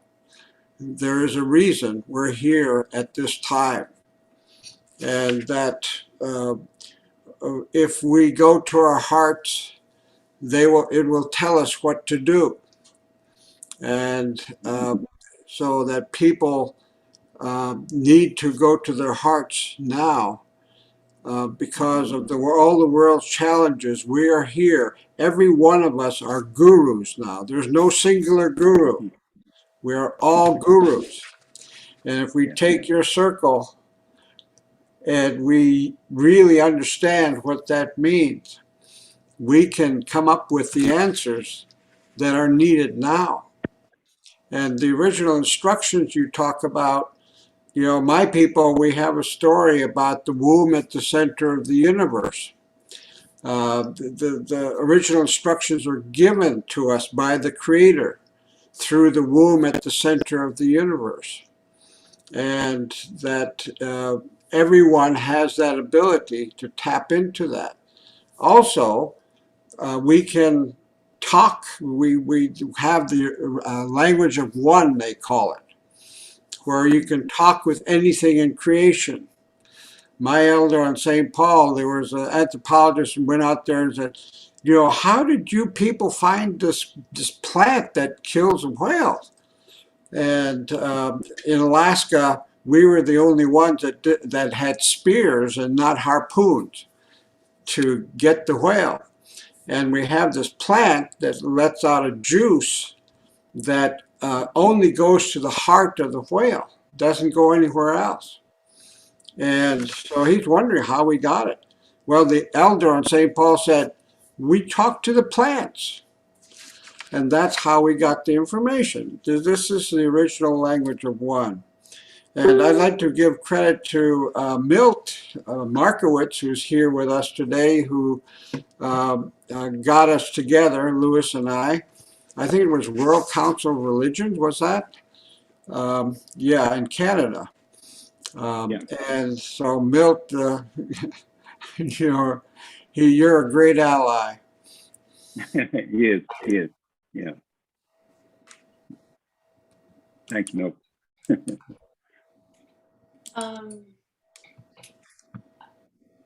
Elder Lewis, thank you so much for your words today. It touched my heart so deeply because I have long felt that the forces against us may have the power of money, but we have the power of many. And Wisdom Weavers is really testament to that we do have the power of many and the voices of many. So those living here today and our ancestors. So I would like to give Soren a chance to say a few words. And just as a reminder, I'd like us to close as possible to 10:55 to give us a 10-minute break and usher in Dr. Gina Perez. So Soren, please, let's hear what you have to say. Thank you. Well, it's a little bit difficult because in my upbringing, my parents have chosen me to go to a Danish public school, so that's what I did in 10 years. Salute. Maybe you could introduce yourself. Oh, sorry. Yeah, my name is Sulut, or my Danish name is Søren Stak Nielsen. In my Greenlandic language, it is Sulut. I'm living in Greenland. I am presently I'm CEO of a foundation we just created some weeks ago. I'm working with Canadians, and prior to that, I've been what you call Secretary of State, among other things. I've been Deputy Minister, and also, besides all that, I've been running a men's group I'm not a politician. I took my master's degree years ago in Denmark. So I've been very involved in the history one way or the other. But when saying that, I listen to what you are saying. I have always have difficulty to step forward or to say something, because I never became a part of the Danish community because I'm Greenlandic. I never became a part of my own groups, my own Greenlandic people, because I am in a Danish public school. I speak fluently Danish, and now luckily I'm speaking also fluently Greenlandic and writing it.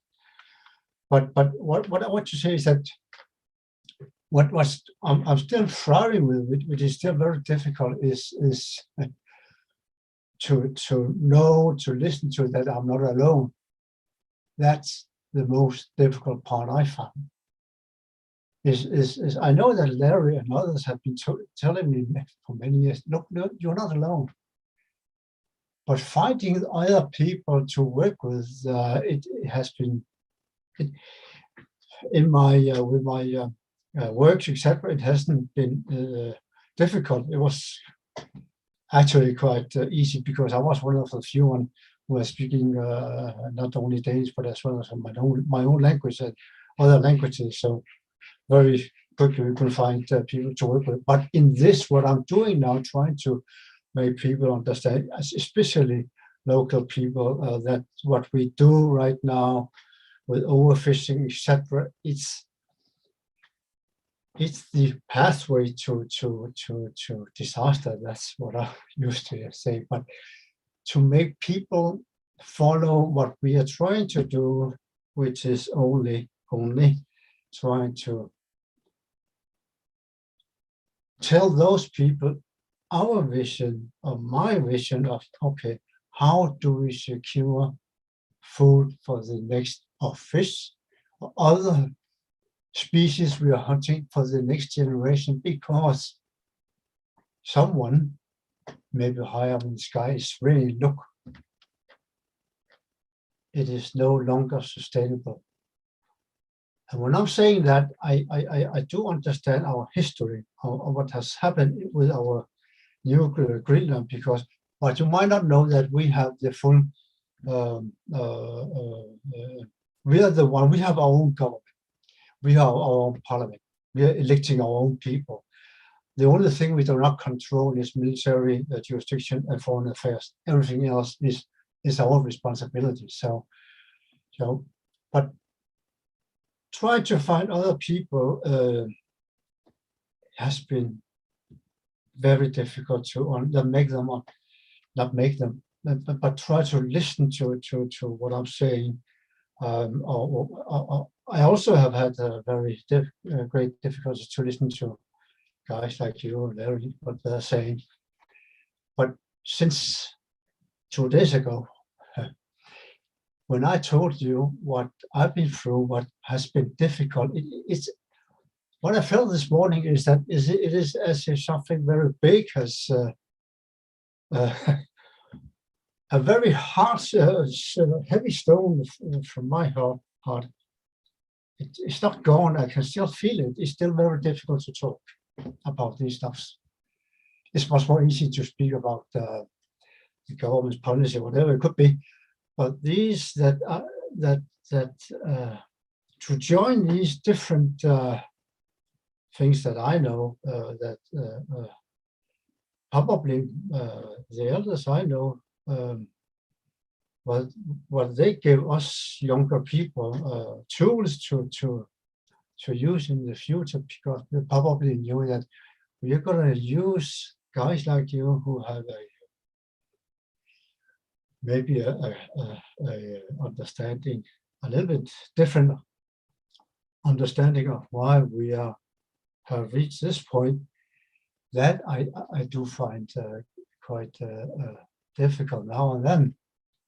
Even when I'm speaking with other Greenlandic in high positions, we speak two very different languages, despite of we are using our own language.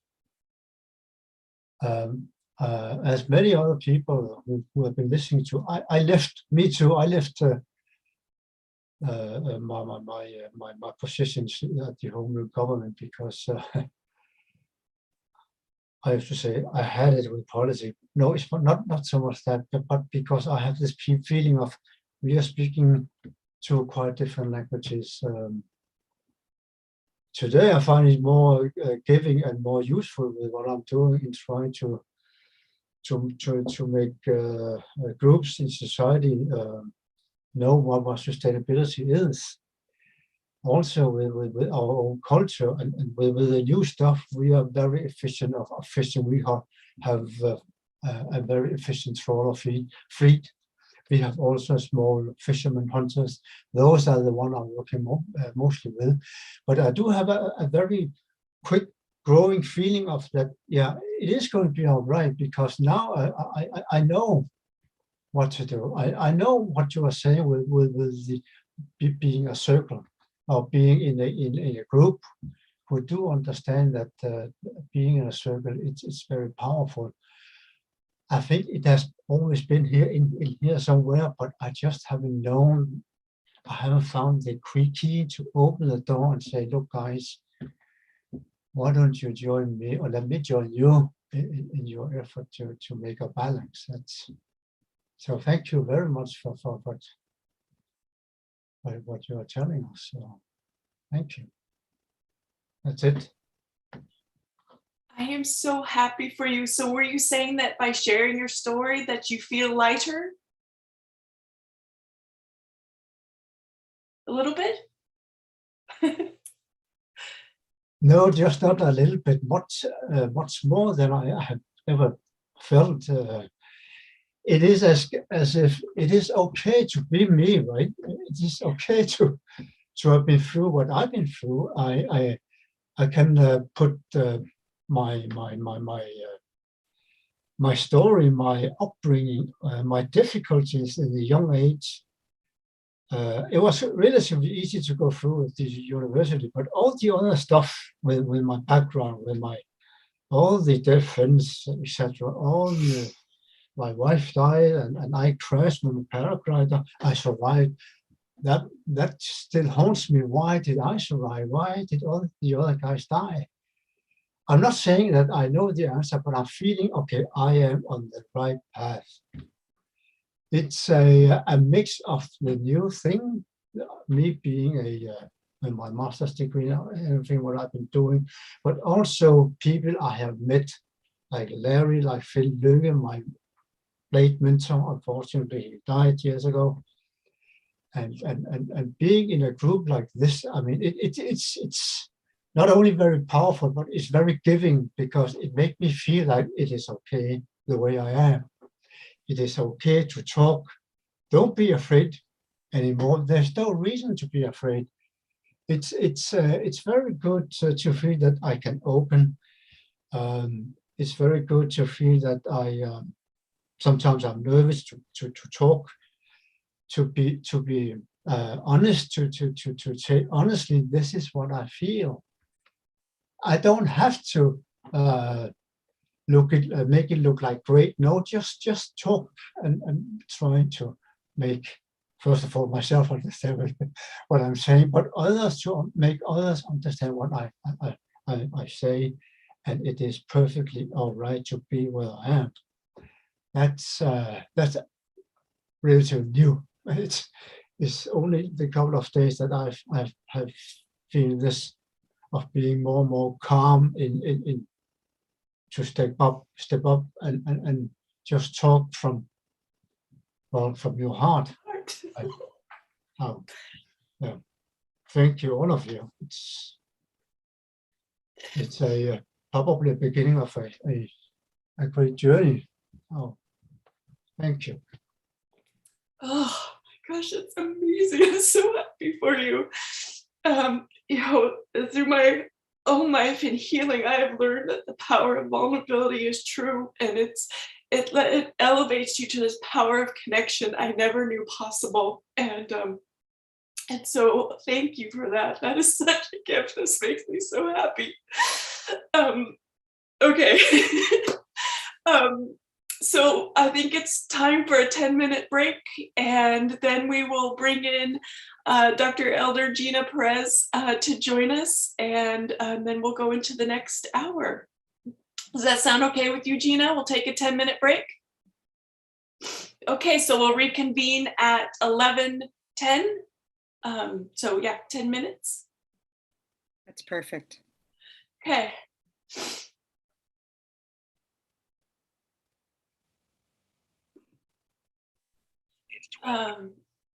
Just to kind of give you a little recap, Dr. Gina, about today.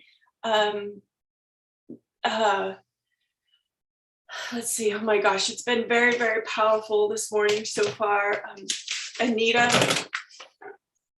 talked about 4 gifts. She talked about the gift of the power to forgive the unforgivable, the gift of the power of healing, the gift of the power of unity, the gift of the power of hope in action. So that was one of the main messages from Dr. Anita. And then there was so much that Elder Lewis just shared with us, but some of the really, for me, that really touched my heart was the power of one, the power of many. And so I'm finding that today, and another one, that each person that is born is an answer to a prayer. I thought that was so beautiful. So just to give you an idea that we are definitely on this, again, not afraid to talk about hard things, but today is definitely seems like a celebration. That's beautiful. Wow. Wow. What did you say? You said the gift of forgiving the unforgivable.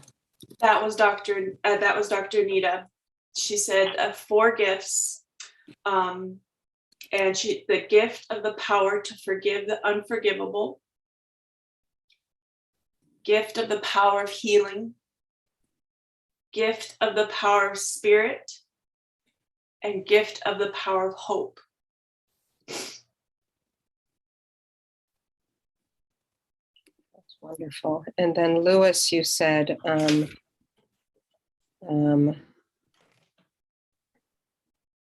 the power of one. Power of many. Power of one and the power of many. Yes.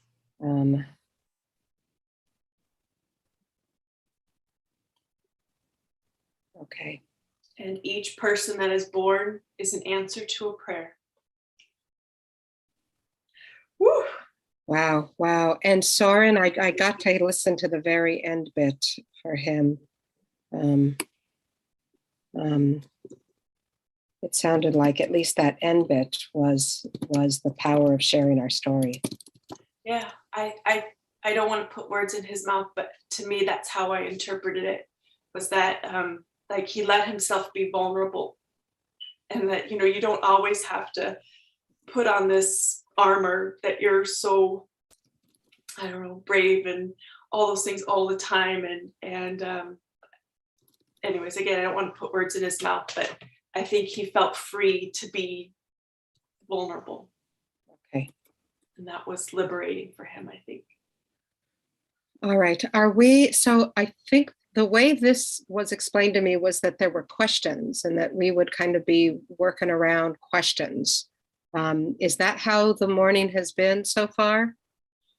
No, it's just more of these seeds, these fruits that each elder has been giving us. But that doesn't mean we can't, open it up to questions to folks that are with us. We have about 21 participants with us. So yeah, so it's however you want that you feel most comfortable. I don't know if there's words that you want to share. Ia's here as well. So, if there's something that she would like to say, that's something you say speaks to her heart. Yeah. So. Her and I have it sounds like we've got some similar childhood stuff. So maybe her and I we can talk about that. And I think kind of the format that I seem to respond best to is really that interactive piece. And so I'll ask when we all come together, I'll ask Ia if she wants to do that, or I can just say, hey, we've got this similar, story, and Yeah, what do we want to say about that? I think that sounds good. She's a wise grandmother, so she'll know when to step in and say something to you. I think that would be, you two would make a great team. Yeah, this whole weekend, kind of like Soren has said, has really brought a lot kind of up for me. There's been a lot afterwards to process. Amen. A lot to process. Yeah. Yeah, your story moved me tremendously, and I can feel not everything, but some of the things you feel, and and when you told the story about your mom, I was sexually abused as a child for many, many years, and I know I just so I felt that, but I am so excited to be on this other side of pain. It took a lot of work, but yeah, it's pretty more. I'm so glad that I came in a little bit early and got to hear that last bit of Soren speak. I think that I mean, he really hit at the heart of at least where I struggle. And hide. My tendency is to hide behind this this illusion, right, of being a physician, right, and I've avoided my own kind of story by walking with others around theirs. And so what's been time now is for me to really kind of step into my own in a way that is very different than how I've done it in the past. Yeah. So yeah, it's interesting all the ways that we hide until we don't. I kind of sense that you've been the authority on many things, and so this was a change for you to come more from a place of vulnerability, and then that's really hard. The first time that I had to do it, I was like, how do I tell people I'm broken? How do I tell people that? And I was terrified, and I ended up sharing this story to 30 women incarcerated in prison in Wyoming, and the vulnerability allowed this connection on a whole level I never even knew was possible. And so, I thought at first vulnerability was kind of weakness, but it's not. It opens this whole new realm that I didn't even know existed.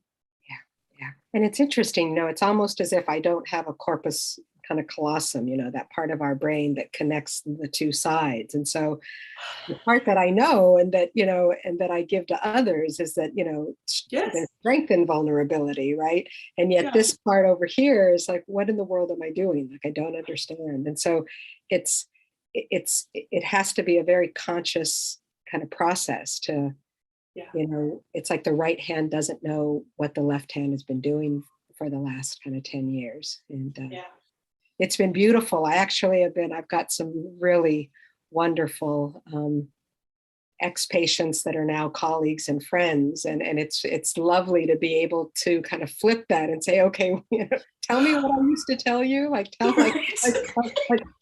Time to doctor the doctor. And they're just sitting here like, it's lovely. It's lovely for me. And I think it's lovely for them as well, to just have that, to really experience that no one is ahead or behind. We really are all walking this together, and it's not often that that the elders in our community have a place to be able to put these stories down and bring these stories out. And so this has just been incredibly powerful. To hear these stories from these people has just, has really been kind of nothing short of remarkable for me. And not just the hard stories, you know, some of these stories were just beautiful, you know, like, you know, I was the last generation to be, you know, to be brought up, you know, in a traditional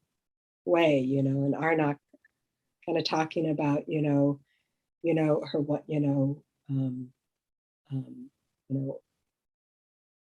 her wonderful upbringing. And that's a really good contradiction. You know, it's like, yes, many of us really have had to kind of come and put the, you know, reconnect and put the pieces back together, you know, and there has really been, you know, kind of this golden thread that in some way, shape, or form has been maintained and sustained all along, you know, and that gives me something a little bit stronger to hang on to, right? To hold on to as I'm doing that process. It's like, yes, even in me, there's a place that was never touched by all of this and remains unbroken. I'm so Before we happy. start, I wanted to say to Gina that, you know, when you brought us into your home and showed us around, it really gave me the courage to then do the same when it came time for the ceremony, because something so intimate is not easy to share. So I want to thank you for your courage, because it certainly inspired me and gave me strength. Thank you, sister. And I want to say to Gina too, that your trembling hand as you brought us to your family, I'll never forget it. It was those figures there that were made out of cloth was so profound and so vulnerable. I'll never forget it. And I just have to thank you, Gina. You know, it's so interesting. We really have to pick and choose what voices in our head we're going to listen to. You know, some of them were not planted by anything that means well. And I'm so grateful that you guys have said this, because I really kind of struggled after we were done that day. Like I really wasn't, it was really I really struggled if that was right or proper or okay or, you know, or appropriate. And so that, thank you Me for too. that. Thank you. And the last one that was lying down, I mean, I just, it's so clear in my, it's like just seared into my being. That really helps me, both of you, because I really, even today, I'm still like, oh, what's, you know, yeah. So that, thank you very much. You know, it's really lovely, again, like just coming in at the last minute, you know, to hear Soren talk, you know, it's so easy to put everybody else up on a pedestal, right? Everyone, you know, everyone else is so comfortable and so strong and so able, right? And I'm sitting here, you know, feeling awkward and uncomfortable, and to just be able to kind of note we're all in this, you know, a bit, you know, we're all in this together, and that just really helps me. You know, it helps me. Plus, I'd never seen anybody do that on Zoom. How you could take your phone around and do that. That was a total new thing. And then Ed, you did kind of a similar thing in your ceremony. It was like there were two people there. It was kind of a little mini miracle.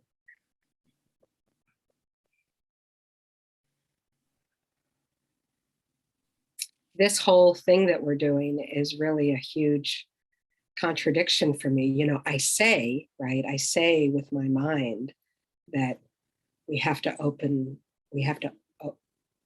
this up. You know, we survived, you know, Indigenous people have survived for a reason, right? We've brought the gifts, we've brought the knowledge that are going to heal what ails us now, you know. And yet I've got to tell you, you know, that first day, I really struggled with the idea of this much openness and this much vulnerability being put out this openly. I mean, I watched myself basically do what I've gotten so frustrated at my elders doing. It's like, we can't do this. Wait a minute, there's a rule, we're breaking a rule. And it was so interesting because it helped me get compassion in those moments when I'm faced with others telling me that. And it also kind of challenged me to kind of put my money where my mouth has been for so long. You know? It's like, this is what you've been talking about, Gina, and, you know, and this is it in action, you know. And the fact that it's uncomfortable means that you honor ceremony, right? And so that's not a bad thing, you know. And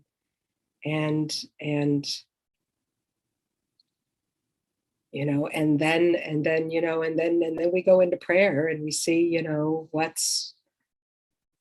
transcends, right? What is on top of, or what rises above what those rules have been, right? Because at the end of the day, that's what we're in service to, right? And it was a really excellent kind of lesson for me. You know, it was like, this is why it's hard, and this is why we do this. You know, yeah,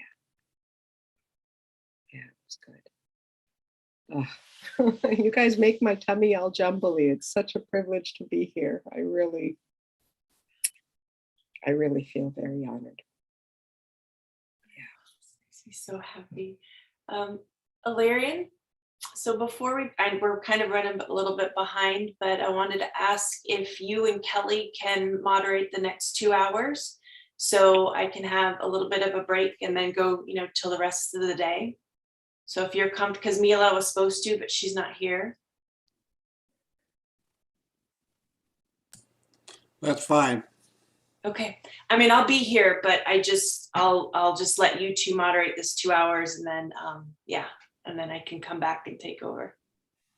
I just want to thank you, Maria. It's just been a miracle to watch you today and all these days. You're like a faucet going on and off too. And it's so wonderful. I'm like, okay, bang, she just got blasted again. And it's just been amazing. So thank you.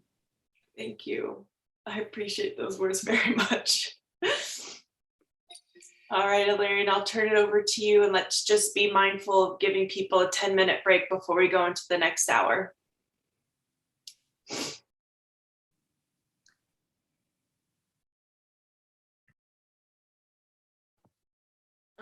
Maria, Gina, do you want to suggest to Ia?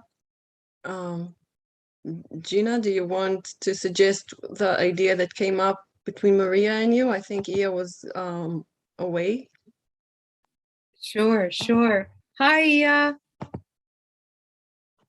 Where did she go? Gina, how you doing? We share the same sister.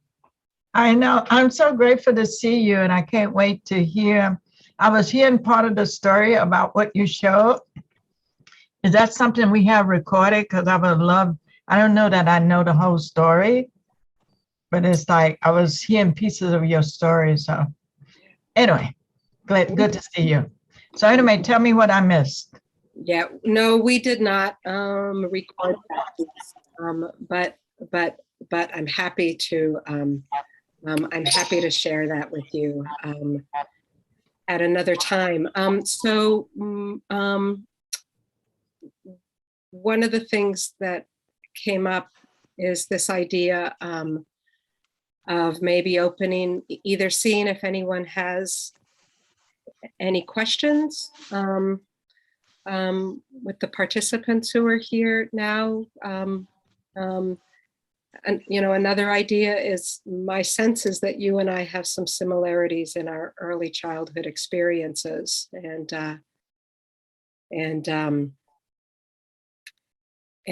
we might be able to talk a little bit about that. I know that there was a question that came up earlier about how did kind of we survive, right? Right? If we really are kind of the representative sample of what our children, you know, are having to overcome, right? Then what did that look like? What did that look like for us? So those were just a couple of ideas. I think I work a little better with, instead of just spontaneously talking, really having more of an interaction. And since we're here together. Yeah, Gina, if you would please introduce yourself. Even though all the people here heard you introduce yourself before, it's for the YouTube audience. Got it. Okay. Okay. All right, Larry. Thank you. Hello, everyone. I'm Dr. Gina Perez Barron. I'm Chicana and Apache. I'm a family practice and a physician who specializes in treating addiction and chronic pain, primarily in Native and Chicano communities.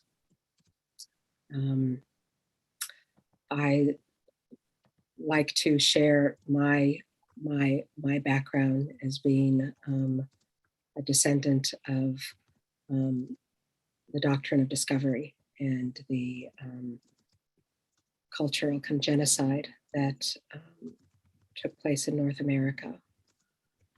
My mother was in 50 foster homes from the time she was 2 until she aged out at 18. What she couldn't heal, and she healed a lot. My gratitude for her is so deep, for my life, for her health. What she couldn't heal, she passed on. And so I come from a history of severe trauma. For those of you who are familiar, and we can even talk about that during this time if anyone's interested, we measure these things now with something called ACE scores. And I have an ACE score of 8.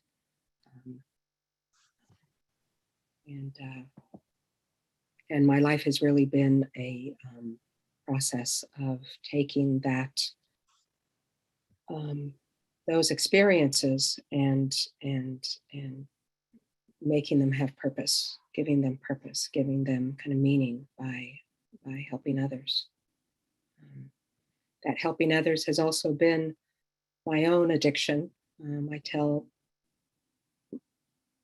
my patients that they have an addiction to substances, heroin and alcohol, and I have an addiction. I have an addiction to work. Their addictions have gotten them arrested and in front of me, and mine got me a medical degree at Stanford. But the processes that go on in our minds, in our physiology, and in how they impact our lives are very similar. And so the process of being able to step away from that, not just survive, not just numb out, but really step into our lives and find out how to thrive, right? Learn how to thrive, has really been my goal and is my path today. What I know is that the way to do that is really about coming back home, remembering who we are, returning to our indigenous understanding of how to live in right relationship with ourselves, with each other, with our environment. And being here in the community of these elders is the highest privilege. As Suzanne said, you know, the knowledge that is here is really the medicine that's needed today, and the generosity and the openness and willingness for the folks who are here to share that is really a blessing for us all. My thoughts, as I was saying earlier, I've met Aya in this process today, and I was thinking that, you know, it seems like we might have some similar experiences. And maybe there are questions out there about how we survived, how we're working on thriving. I don't know, on addiction, on ACE scores, or really just opening it up for anyone who's been here for these last few days. Aya, what do you think?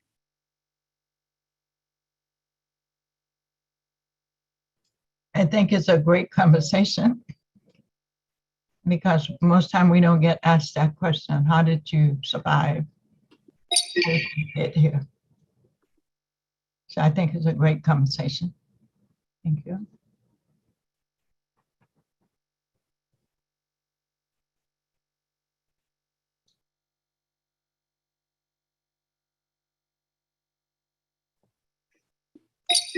Okay. So, you know, it's interesting. I've been thinking of that since Suzanne had that question, you know, because I was a child at the time, right? And I can tell you all these stories about it as, you know, as an adult, as a, you know, as a physician. But the child didn't know that, right? We didn't know what we were doing to survive. And I think what I, you know, all I can say about that question is that I don't think that there was, I think the majority of what happened was not done by I, right? I think that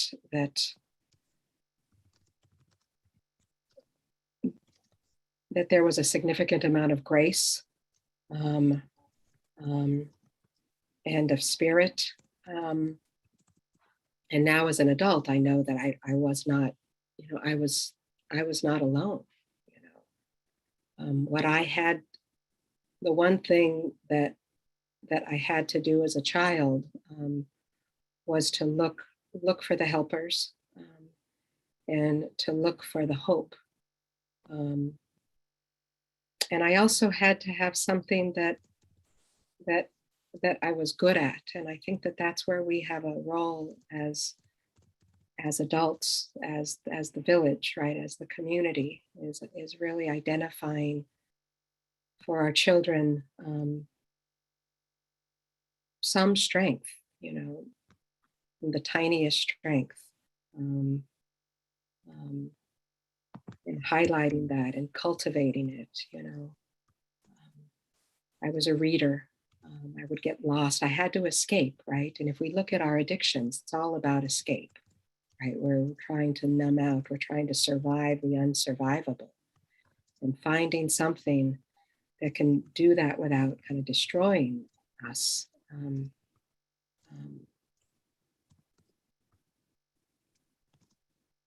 Is such a huge gift, you know. I got lost in reading. I got lost in a fantasy world that I created, these elaborate games that I would create with the kids in the neighborhood, being able to act out surviving, you know, act out being strong, you know, act out all the things that I wasn't able to do in the four walls of my home. All of those things were sustaining, having the attention of the adults, being shown, being taught even the smallest thing. All of those made a difference. And then things that I had no control over. I talked earlier about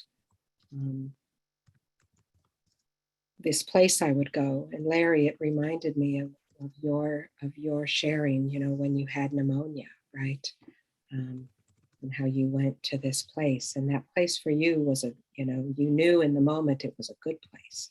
I didn't know that. I actually thought it was a punishment, But I would go to this very dark kind of cave-like place that had the tiniest light, that I was looking for the tiniest feather or bit of straw or any small thing to just keep that fire lit. And it was cold and it was wet and it was damp and it was very unpleasant at the time. It wasn't until I was brought into ceremony, and the lodge turned into that cave, right? And those stones turned into the face of the grandmothers and the grandfathers that were in the lodge. And I remember lining the inner surface of that place that I would get sent to. And it was a huge aha moment to realize that wasn't punishment. That was my safety, right? That was where I got to see that the light was still there. The light was still on. And no matter what was happening in the moment, no matter what I was being told, no matter what I was internalizing, no matter what I thought about myself or what was happening, that light was still on. So I think, I'm not sure, but I think that's part of what helped me. Ia, do you have anything to share about what survived you in those earliest times? I was thinking while you was talking how blessed you were to recognize those energies that was there. I didn't come to know that they was there until later when I traveled back to remember, because I think I lost memory at some point. I wasn't allowed to entertain the unknowable, the curiosity. As a child, I was visionary. I could see things coming. When I was as early as 3 years of age, and I was told that nobody could see what I could see. And so I didn't have a way of interpreting that or anyone to interpret that for me. And those was my early experiences with shutting down. And I call myself, I became exiled from who I was to be, because there was not a community to help hold me. The only seeds that I had was my great grandmother. I didn't have, like you talk about books. There was no books. I would just have to grace those seeds that she would grant me. Like, she would force me to tell a story when I came home from school about what I saw. And I didn't know she was teaching me how to connect with nature until I left. And she would say, what did you see? And what did that old tree say?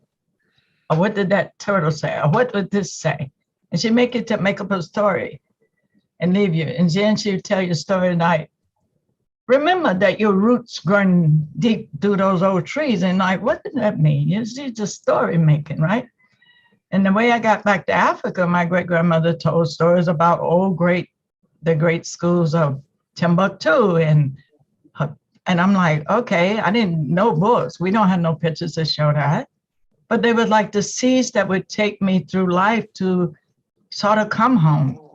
That's what I learned later. These pieces that was dropped was to bring me back home. So for the longest in growing up, I felt alone and lost.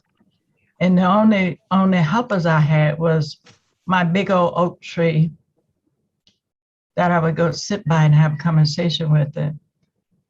And when I remember that, I don't know why, I had these two birds would show up, the jaybird and the redbird would show up inevitably to sit on the limbs and talk back. What their conversation was, I don't know. They just show up and they were talking, but they stay in the memory to take you someplace. And so those was my early memories. And then I left bitter because I felt that I was lost. And so it was necessary to get away. It was necessary. I got ill when I was 16, and that's when I met I stayed in a I guess, coma or somewhere. I got lost. But all I know, I was very ill, and I met my first African people in this dream time. And they were the Zulu people. And they say, you got to go back. You got to go back and go back. So anyway, I'm going to stop there. That was my 16th birthday. Wow. Wow.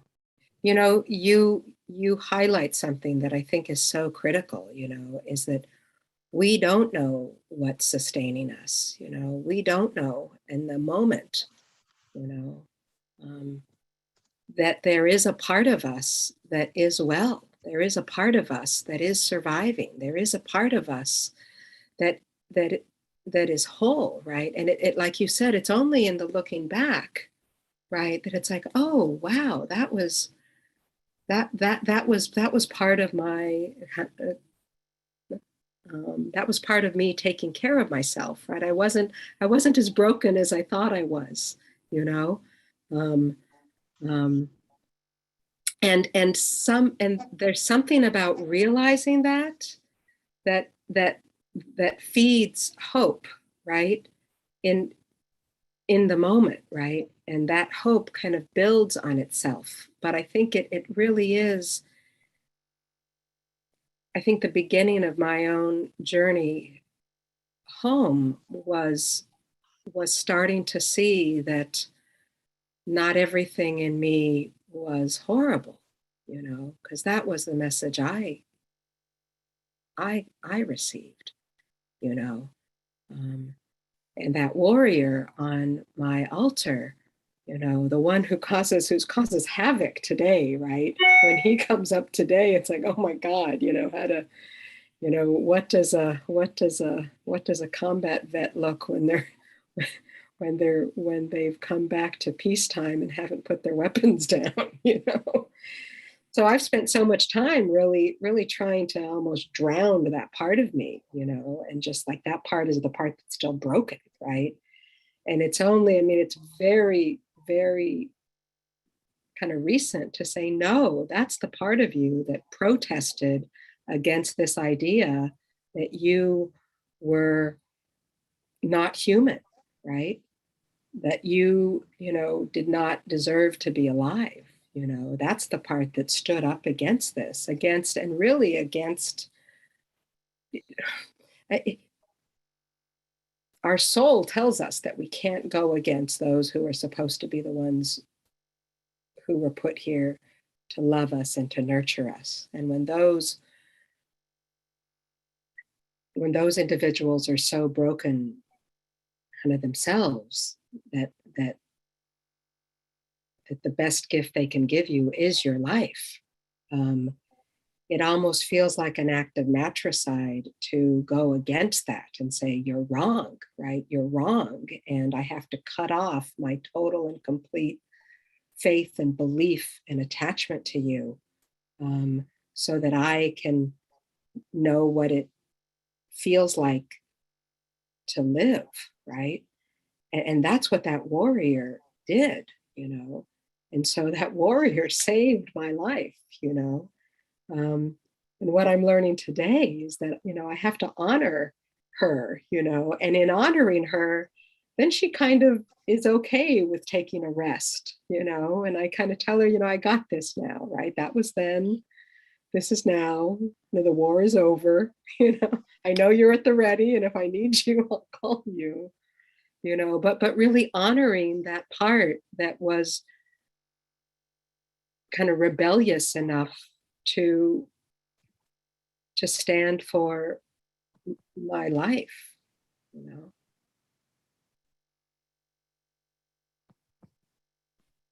And if we didn't have that peace that gets like, might as well, why can't you be like everybody else? Because I would push through. I mean, why can't you just be satisfied with this answer? Push through. And I didn't know, and like I said, walking back and receiving those and retreat, looking at what was it? And believe it or not, Gina, just 2018, I really, really got it. When my sister, said to me, one of my siblings said, You always grew up in the family. You could never agree with everybody. How come you have to be different? So what it brings me to is that piece that we heard this morning, that we really are bringing the gift for the family. We're bringing the gift to that broken piece. And but didn't come to know that. I didn't come to know mine until I went back to get it, to fetch it, to remember. And that comes from me remembering. And the old proverb said, go back is no shame in going back to get what you have not remembered. Wow. Wow. I love that. I love that so much.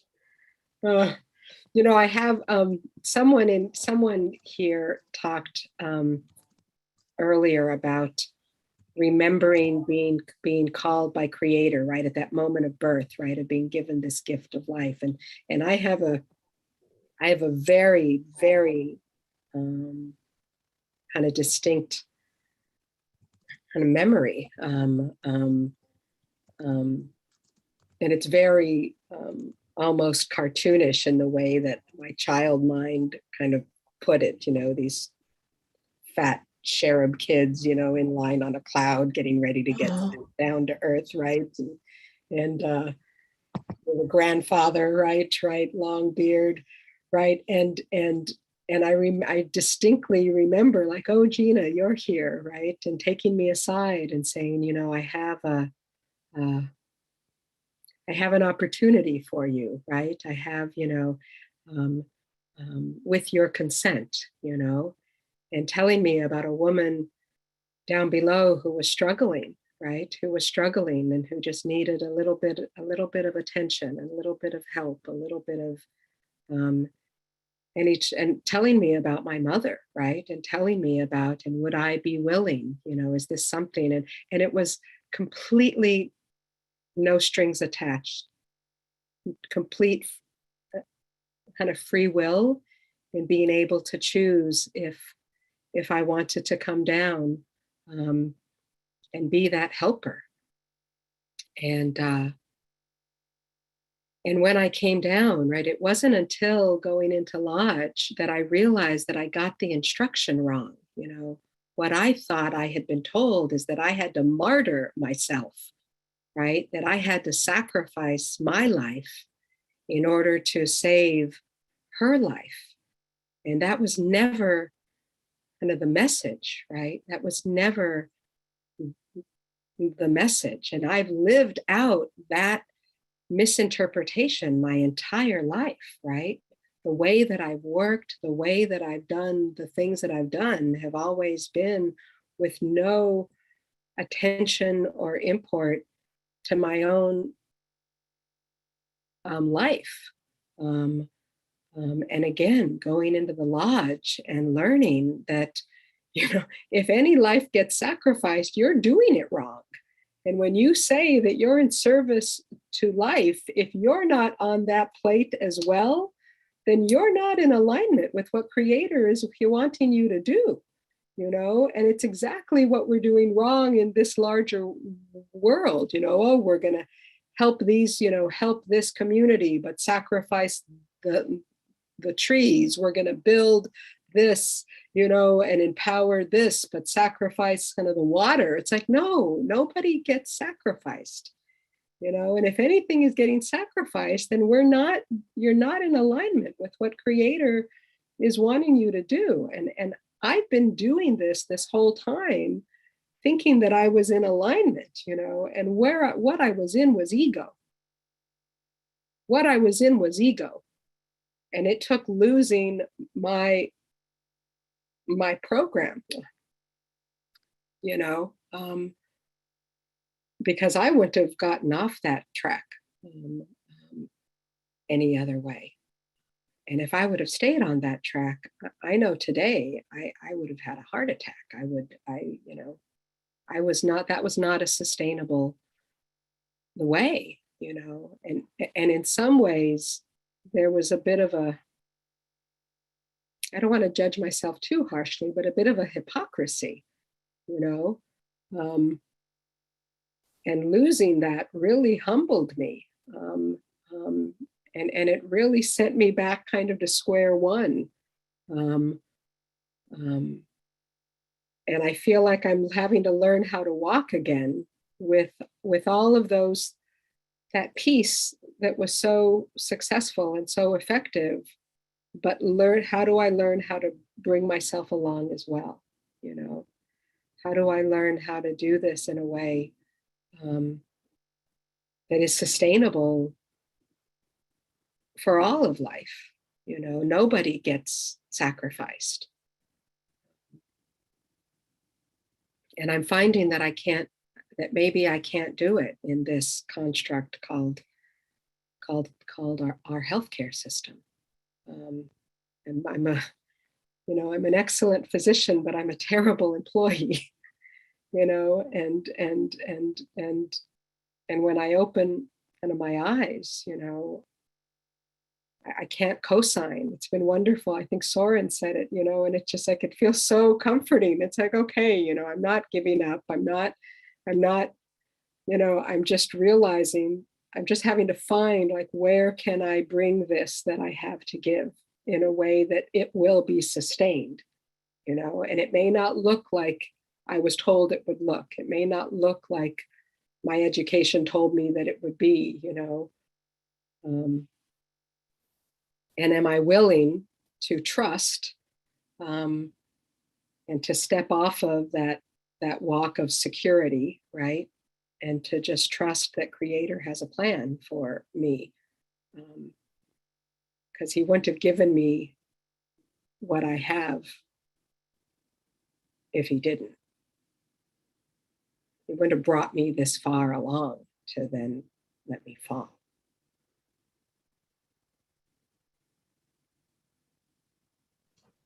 Can I speak?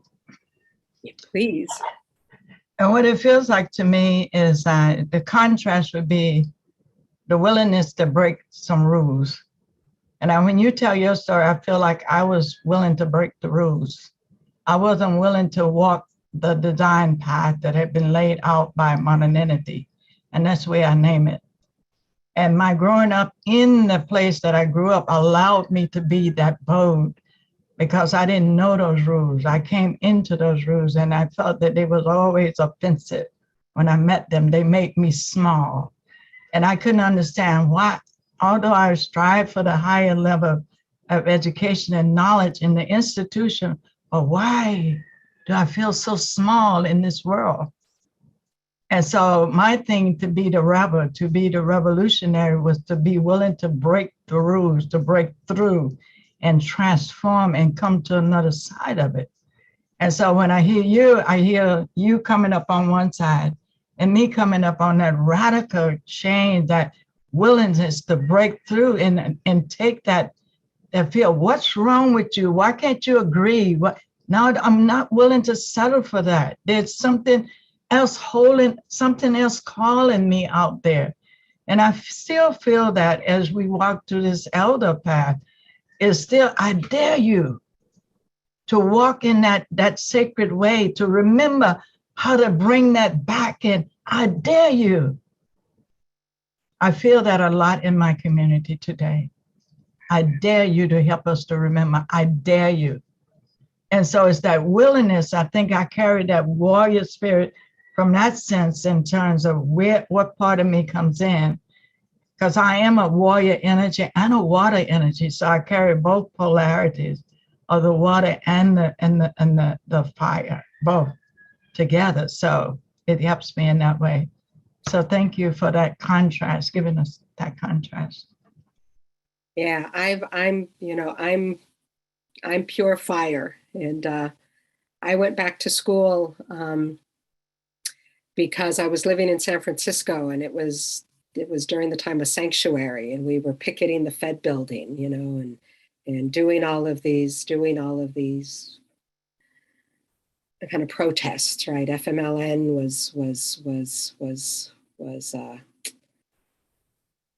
was active in Central America, and I was part of CSPS, and we were in all of this action, right? All of this action time, and fighting Operation kind of Rescue, and I remember there was one kind of protest, and we shut down the Fed building for, I don't know, a few hours, and nobody cared.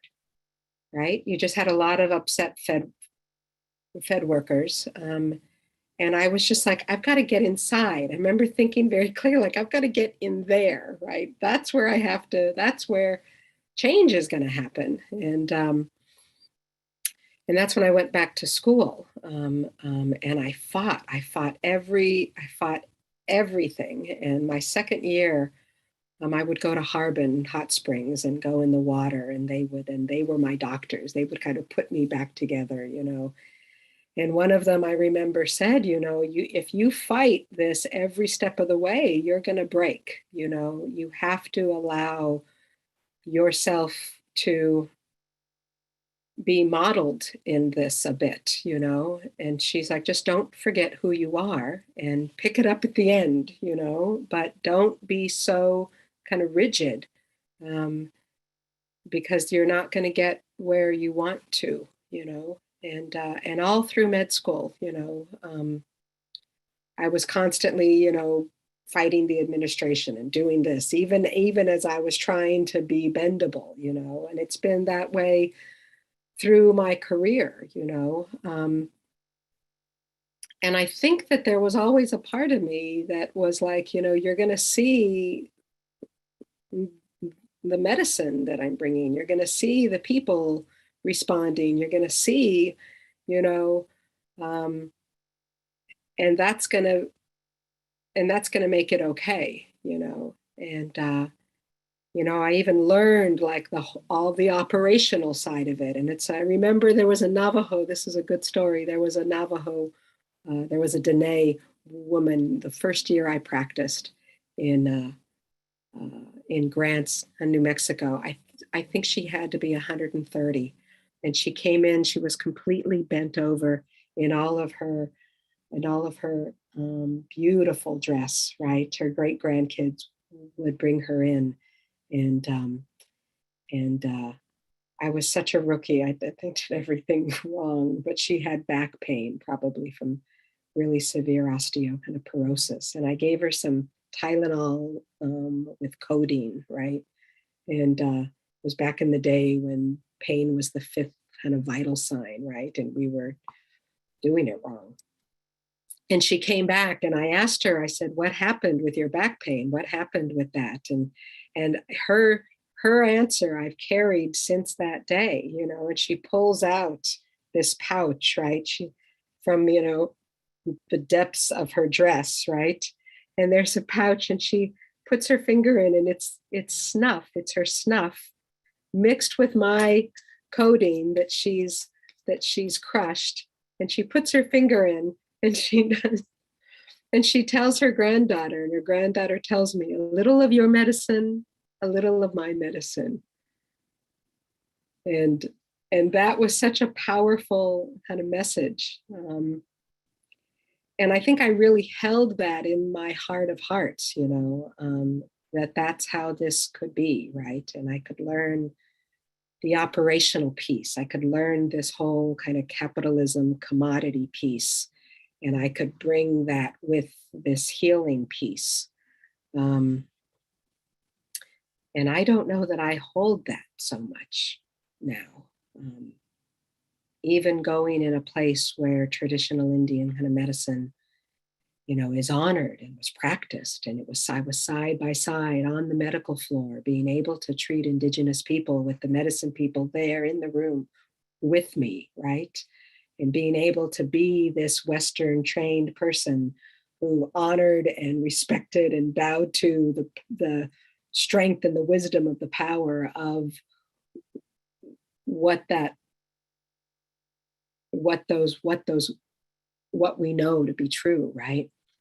And even in that environment, right, watching the impact of when we bring commodification in, when we bring capitalism in, when we bring, you know, and I'm not so sure that we can hold, that they can hold the same space, and really having to just say, you know, maybe that's true for someone else, but for me, you know, I need to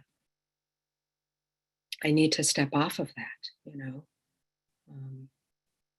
And when, you know, when they fired the chief of traditional Indian medicine, I quit.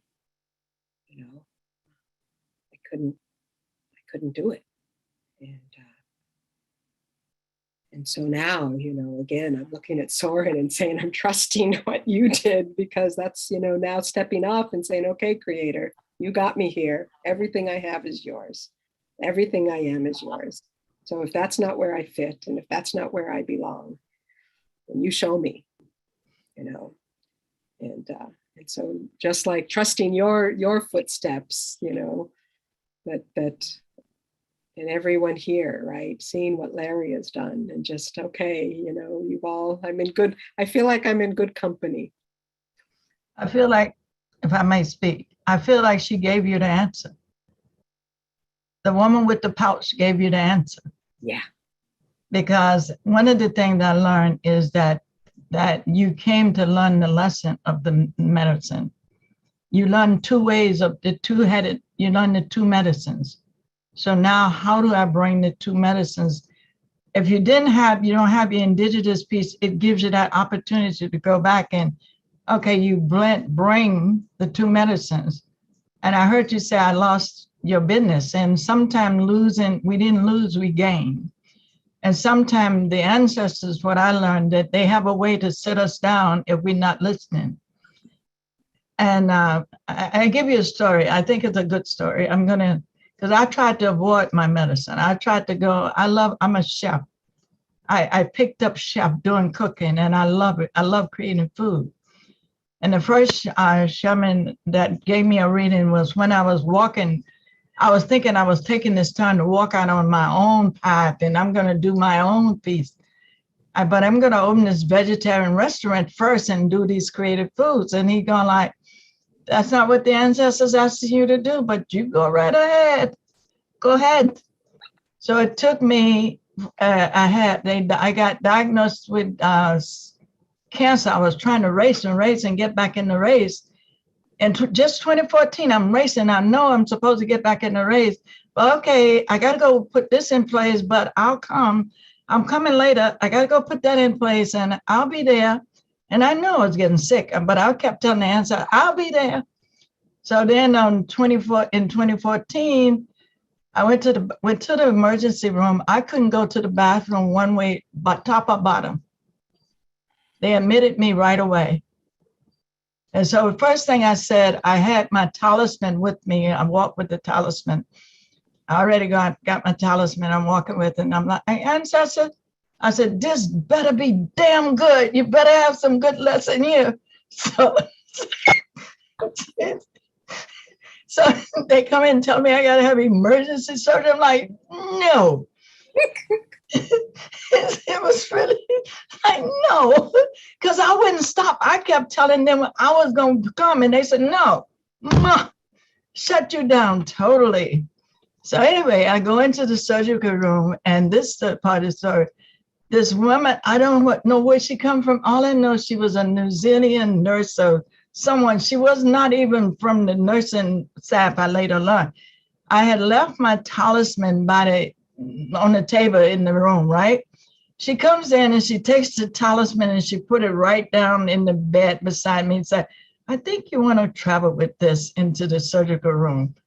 And that to me was like, okay, they did answer me. So how do I walk back? So I walked back learning the medicine of healing that I said I was willing to do.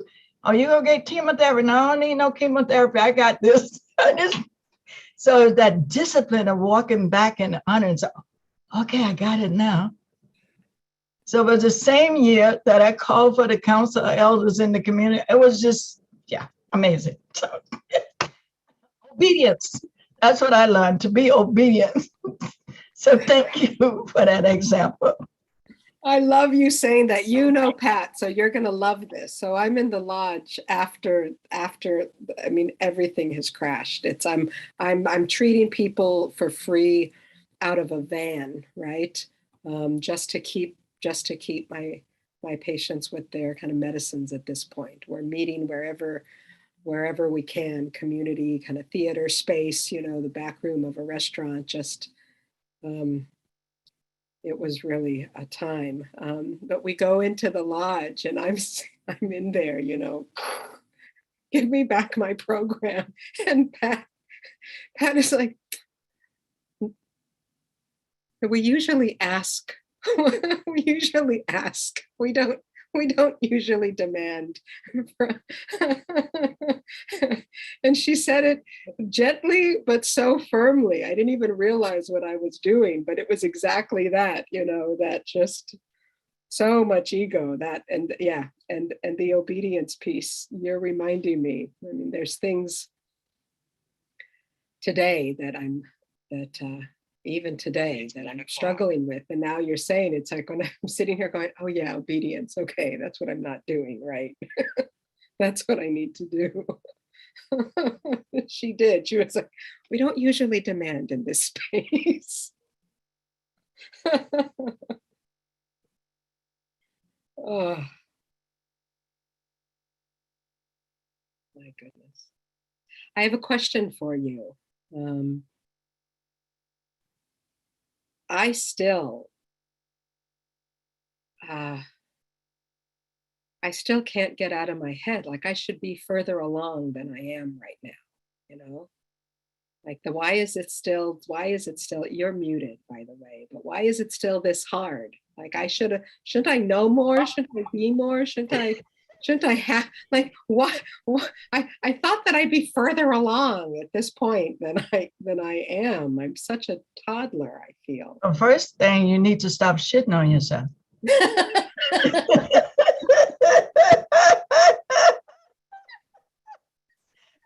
Oh, they didn't record that, did they? But just no shouldas. No shouldas.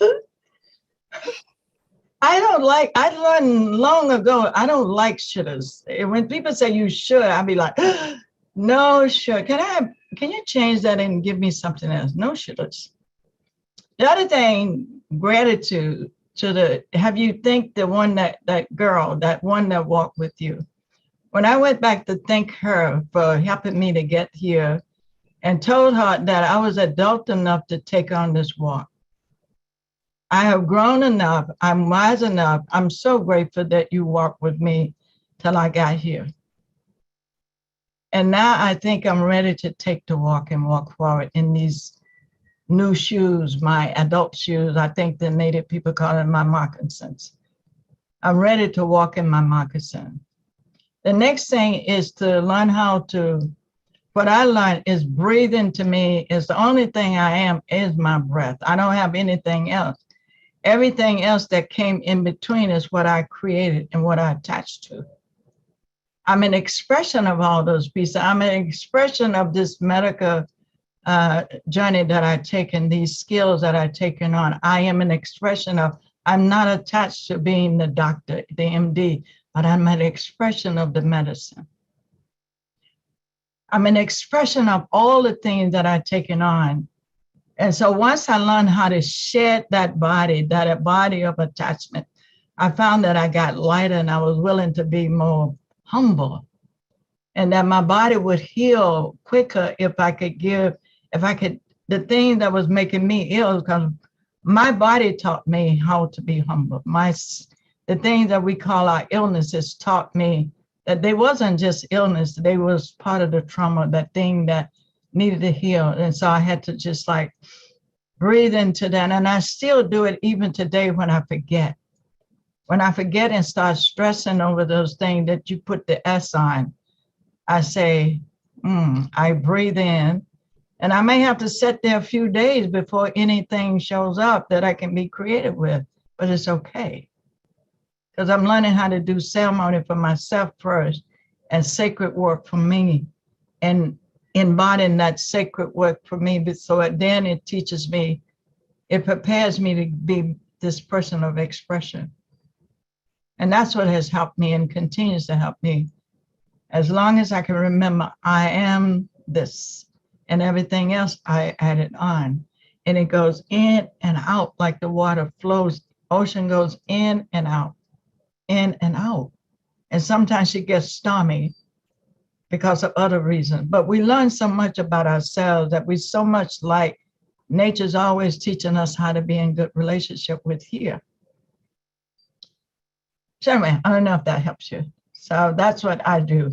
And continue, I think it's a continuously doing, because we are unraveling not just our ancestry of the last 500 years or 400 years. We are unraveling this wounded ancestry of many thousand years is what I'm learning.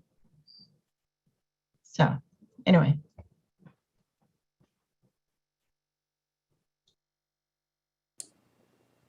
You're muted, Gina.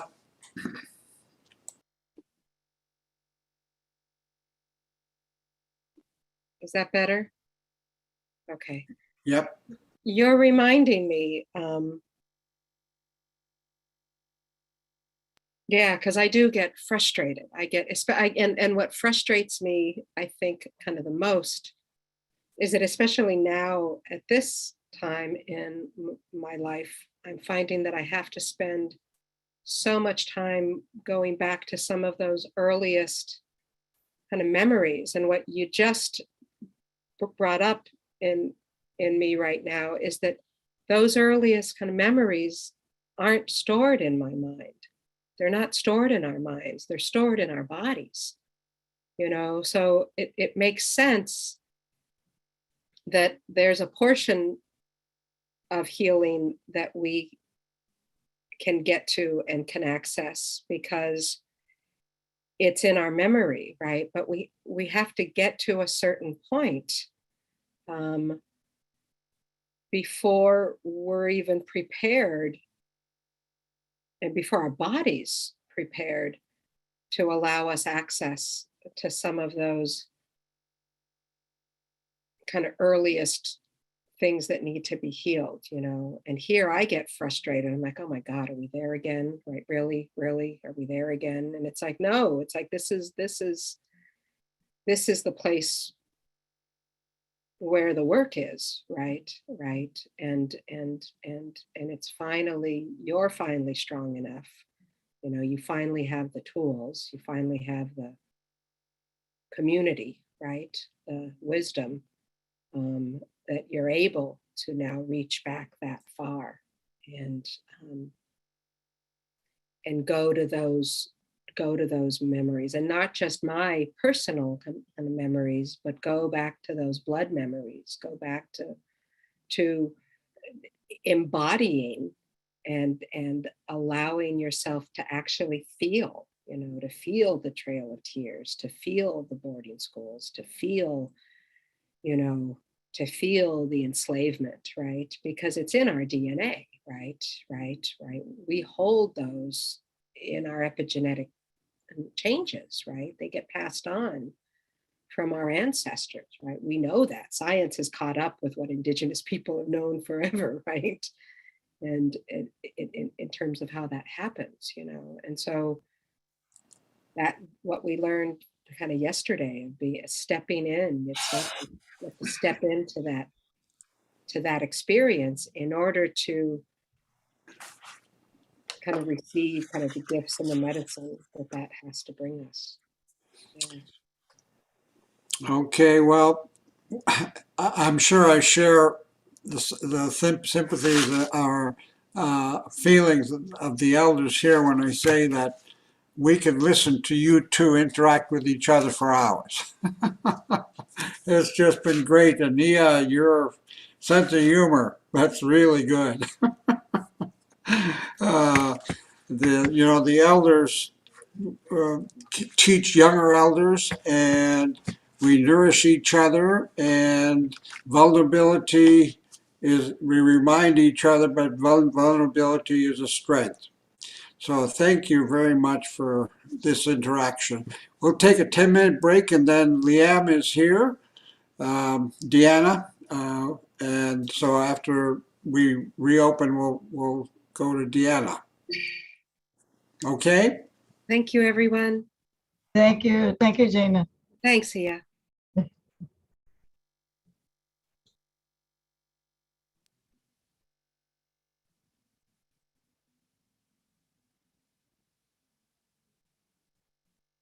Ed, Suzanne, Larry, I just wanted to thank all of you before I head out. Thank you so much.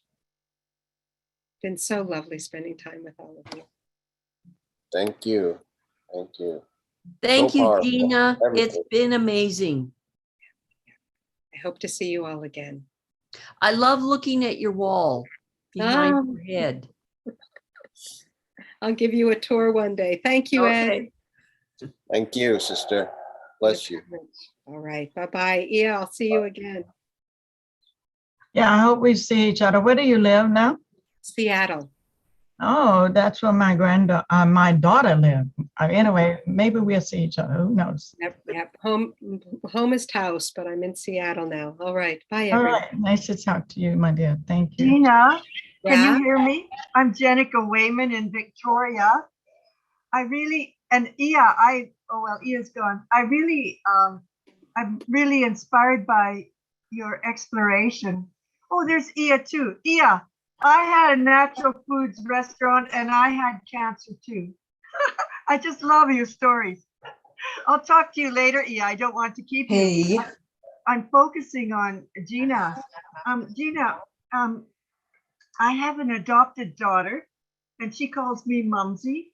And she is Dr. Nancy Lonsdorf, medical doctor, also from the same medical school. And she's an Ayurvedic practitioner and holistic doctor. And she's written many books for women, especially on my ageless brain.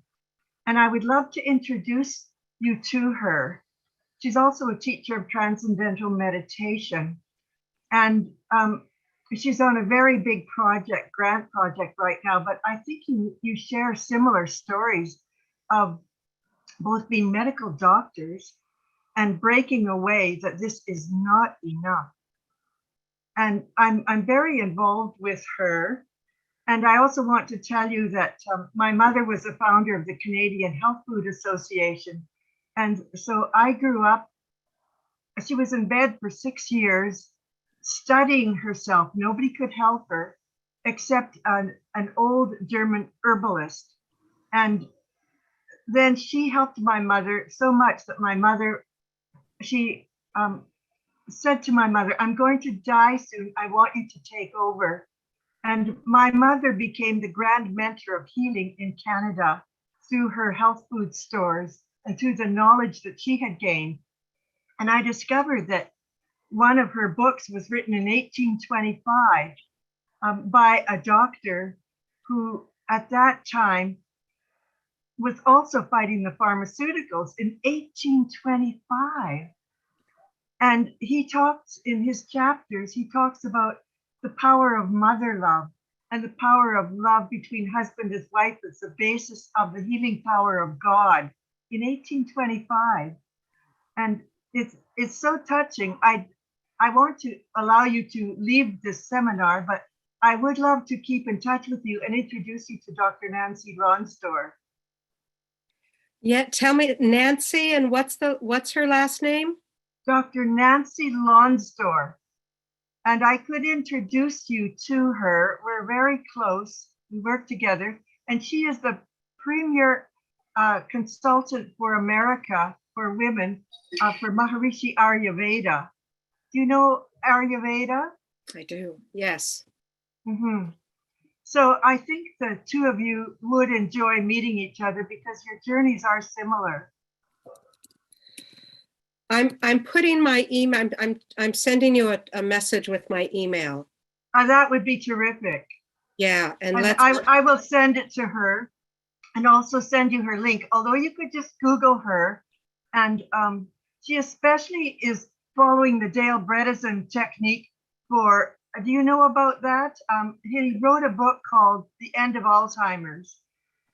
And so she is a certified Dale Bredesen practitioner, and she is helping women to restore their brains.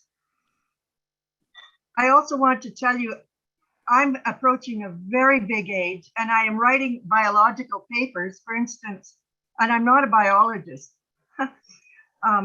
My husband is, but we just recently wrote a paper that is going to affect forestry around the world it's being incorporated into Green Party Canada ecological forestry policy next week. And my brains at my age are getting better. And I'm not that far from 80. And I want to tell you that eating fresh sage leaves really helps. And also Dr. Nancy, I had a long conversation with her recently, and she said that the fresh Italian herbs cut through the toxins, they penetrate the toxins in the brain. So that's just a little tiny tip on the top of a huge basket of sharing. Can you send me an email and let's you and I continue this? Maybe we can plan some time, you know, some Zoom time, kind of one-on-one, and you can tell me more about kind of Nancy's Yes, work. that would be terrific. So let's do that. Where's the chat? I just need to see your email. Gina Perez. Barron, yeah. Perez, is that how you say it? Yeah, Gina the Perez Barron. Gina? Yeah. Perez. And do you see my email there? Oh, it's my telenovela. And what is your indigenous background, Gina? Apache, Oh, yeah, wow. and Chicana, yeah. Aren't you fortunate? I am. To be so connected. I feel connected to the German herbalists from my lineage. You know, those fierce women, fierce independent women. Yeah, My astrology. telenovela, yeah. Oh, I love that. Telenovela. Yeah, that's so musical. It's a Spanish soap opera. I love it. I could sing it just with your name. I'll let you go, Gina. I'm glad I jumped in and thank you for responding. Tell me your name again. My name is Jenica Wayman. I live in Victoria, Canada. I've been reluctant to speak up. I'm missing my front teeth today. They're in a lab. I've been due for, let's get in touch. I would really love that. I'll look for your. All right. May I suggest that you both put your emails to each other in the chat box, like privately, if you don't want the others to see it, and then you can connect. I'm fine to have. I mean, what a new group of relatives. I'm totally fine if people want to contact me. Or through me, Jenica. It's Yael. So you know we have your email, we have Gina's email, so you can do it through me, whatever is more comfortable. I really appreciated your message this morning, Yael. It was beautiful. Beautiful to see you here. Thanks, Yael. I went ahead and put that out to everyone. So yeah. Okay, Michael and Jenica at gmail.com. Wonderful. All right. Thank you so much, Yael. Thank you, Gina, so much. So happy. You've touched so many hearts. Great sharing. Thank you. Thanks, Jenica. We'll see you later. Bye. Bye-bye. Yael, are you still on? No, she's gone. Yes, I'm on. I'm just without camera. I'm so glad you introduced me to the gentleman from Edmonton, Louis Cardinal. Yep. And he gave us the meaning of the word Cree. And I'm so excited to introduce Ilarion and Louis Cardinal to Adam Olson. And I don't know if you've talked to Ilarion about what we talked about yesterday. Ilarion, do you have just a moment to talk? Yeah, then we're going to have to start because we have a guest coming. We'll talk later then, Ilarion. I want to let you go and have a break. We'll talk later. Thank you both. Okay. Bye. Bye.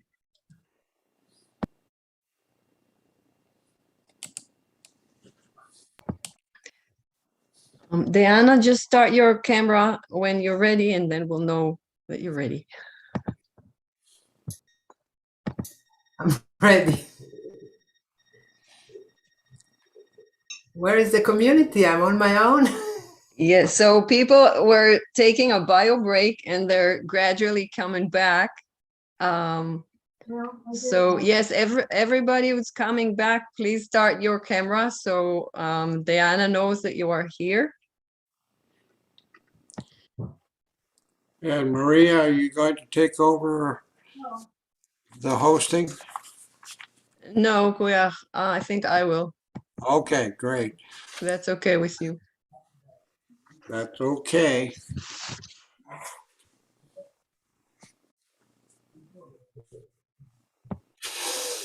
So turn off your camera and I can come downstairs.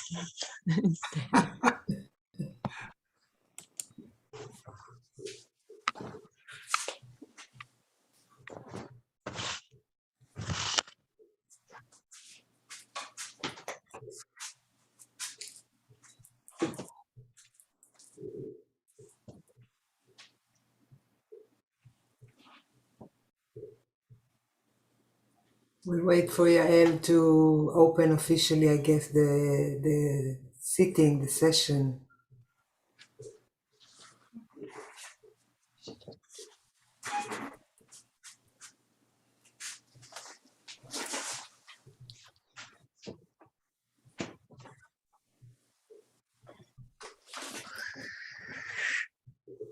Just a minute, please.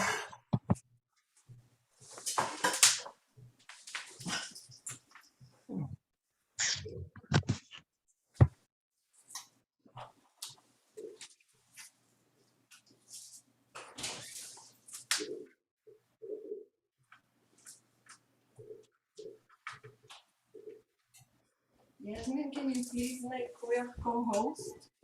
What? Talking to Yasmin.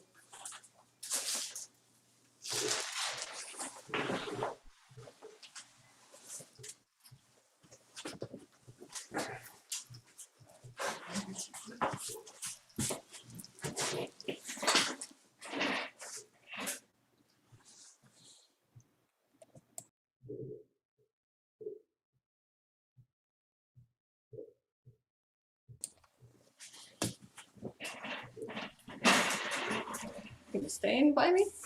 I don't know. I think you can go. This is okay. So welcome back, everybody. We are happy to introduce to you Diana Lam.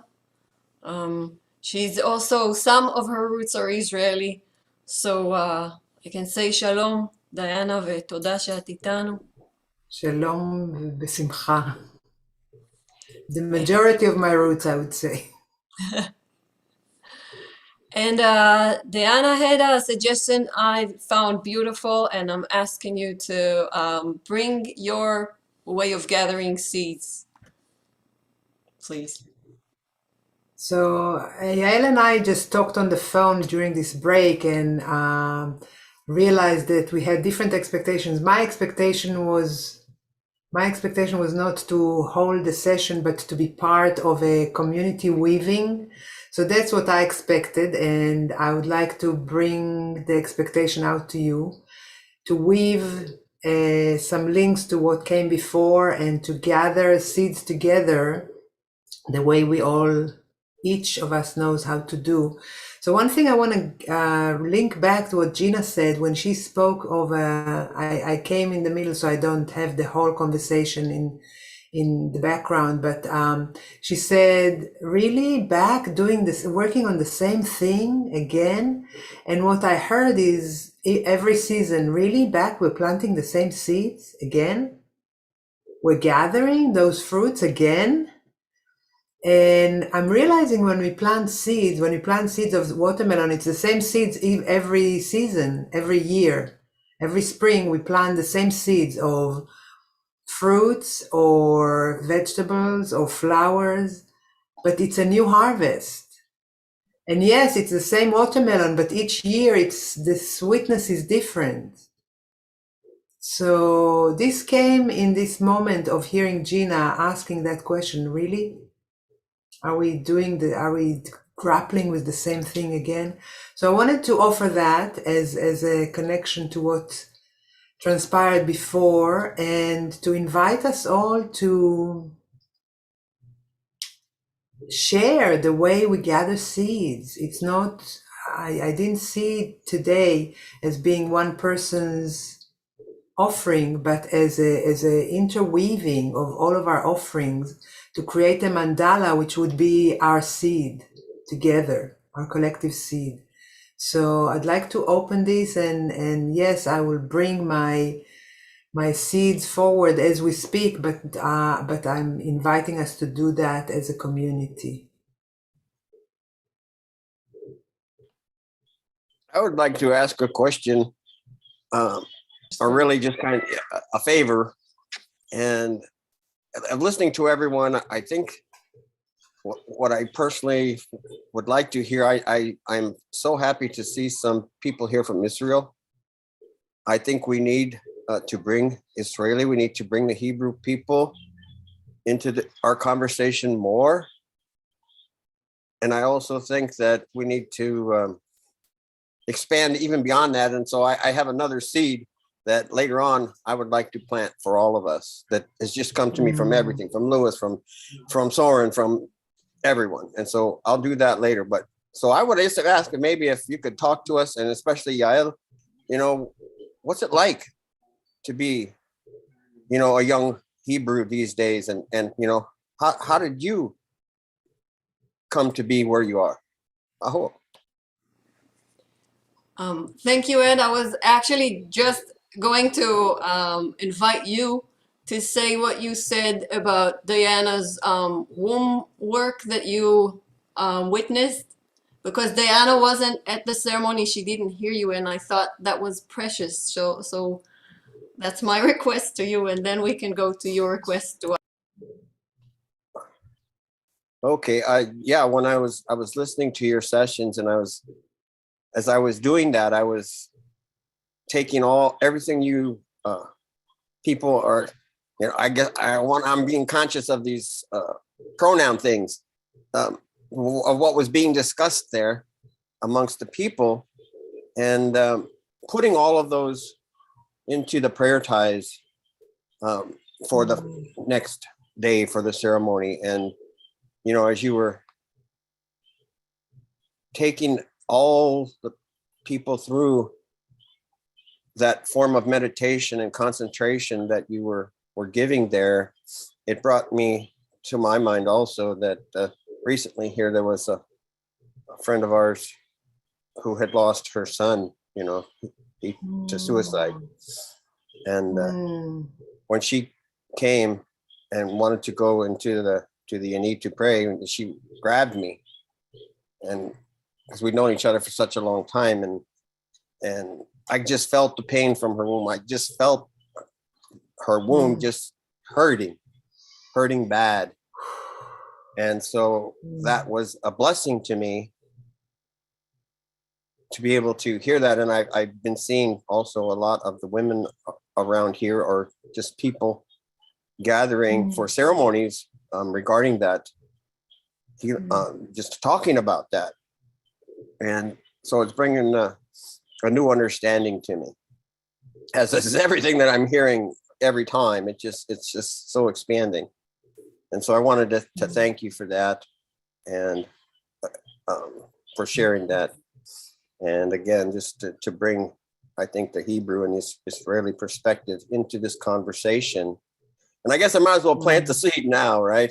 As I was listening to Anita talking about the 4 gifts, I was listening to Marie, to Soren, to Lewis, who just, all of you who expanded things in such a beautiful way. And especially when Lewis was talking about the sphere, right?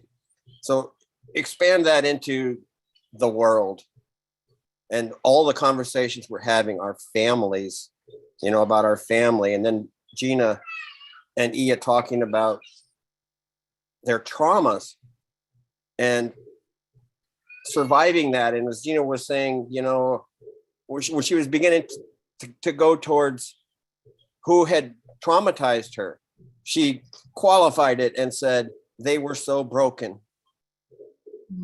Those people were broken. She realized that. And so the seed that I want to plant, and we talk about the doctrine of discovery, all the pain that I'm hearing and the suffering that the people around the world have gone through, including our European brothers and sisters, what people want to call them white people. They're just people, you know. So what would we say as wisdom weavers, you know, as the people who are coming together? What would we say to a family member who is so broken that they have taken that out on us, but through abuse or trauma? Okay, and now let's apply that. Let's go out to the sphere that Lewis is talking about, the whole world. Because when we go in the Inipi, you see the three-dimensional Inipi, but he was right. It's a sphere that goes down below as well. So we're always, that circle is not two-dimensional or three-dimensional, it's every dimensional. So that includes everyone. And so it even includes those who Anita is saying we need to forgive. Forgive the unforgivable. And so if the doctrine of discovery is what has torn and ripped us and caused all these other additional ripples, like the wings of the butterfly as was being described, to go forth, what would we collectively say in love to someone who really is asking for it right now? And I don't know if you guys are aware of it, but it's all over the internet. And this is the Pope, right? He's a spiritual leader of what we perceive to be the institution that has inflicted all of these traumas upon the world. Okay, because that institution was behind a lot of these doctrines, right? So what will we collectively say? What medicine bundle will we give to our brother who is so broken and probably is crying in a million pieces? How do we, as she was saying, how do I get in there? How do we get in there with the medicines that we're weaving? And what would we collectively say to him, to the Pope, who's called for what he calls a synod on synodality, which is a meeting of how do we communicate? How do we communicate with others? And so he has brought it down to where they've never brought it before, which is he's asked people and his workers, like we're workers, to bring this down to the lowest level. What are the people saying? And he's telling them, you're not listening. So what is it that we would say to him and to them as our forgiven brother, right? We're forgiving them. But when we forgive them and someone forgives you for a transgression you've planted, that you've done to someone, and they forgive you, your struggle now is accepting that forgiveness and changing.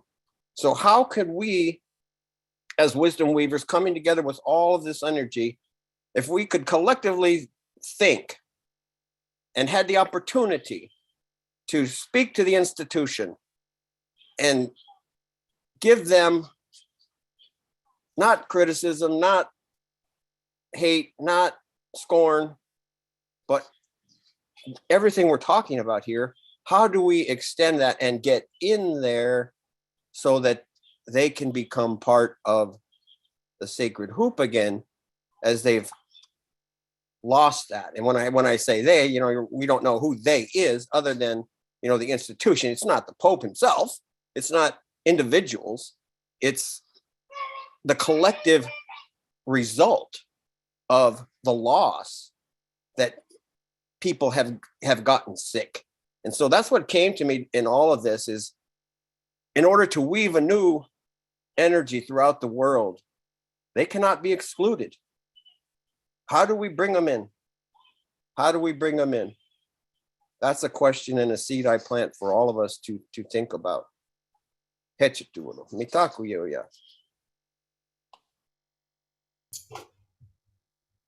you, Ed.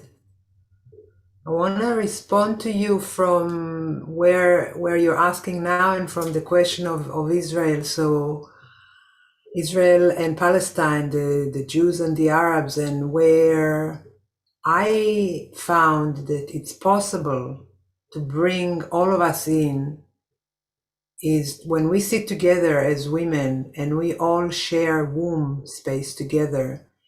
We might be Christians or Jewish or Muslims or atheist or Buddhist or any of the above.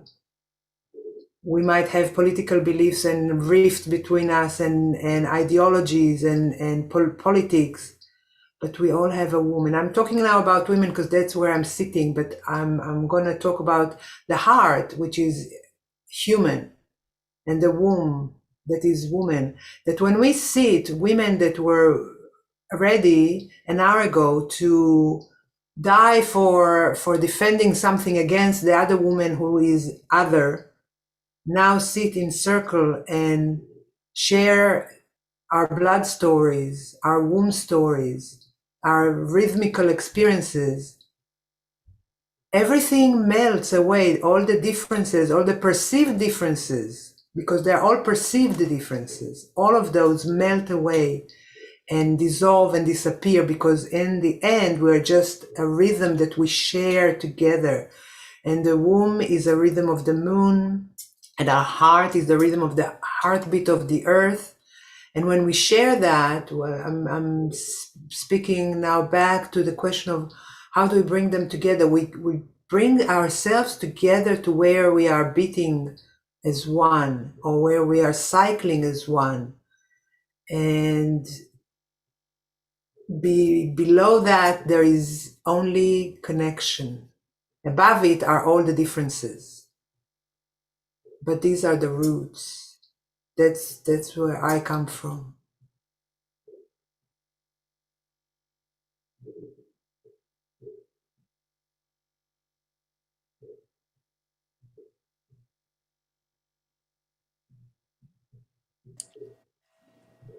I want to answer Ed's question and also continue what Diana was just saying.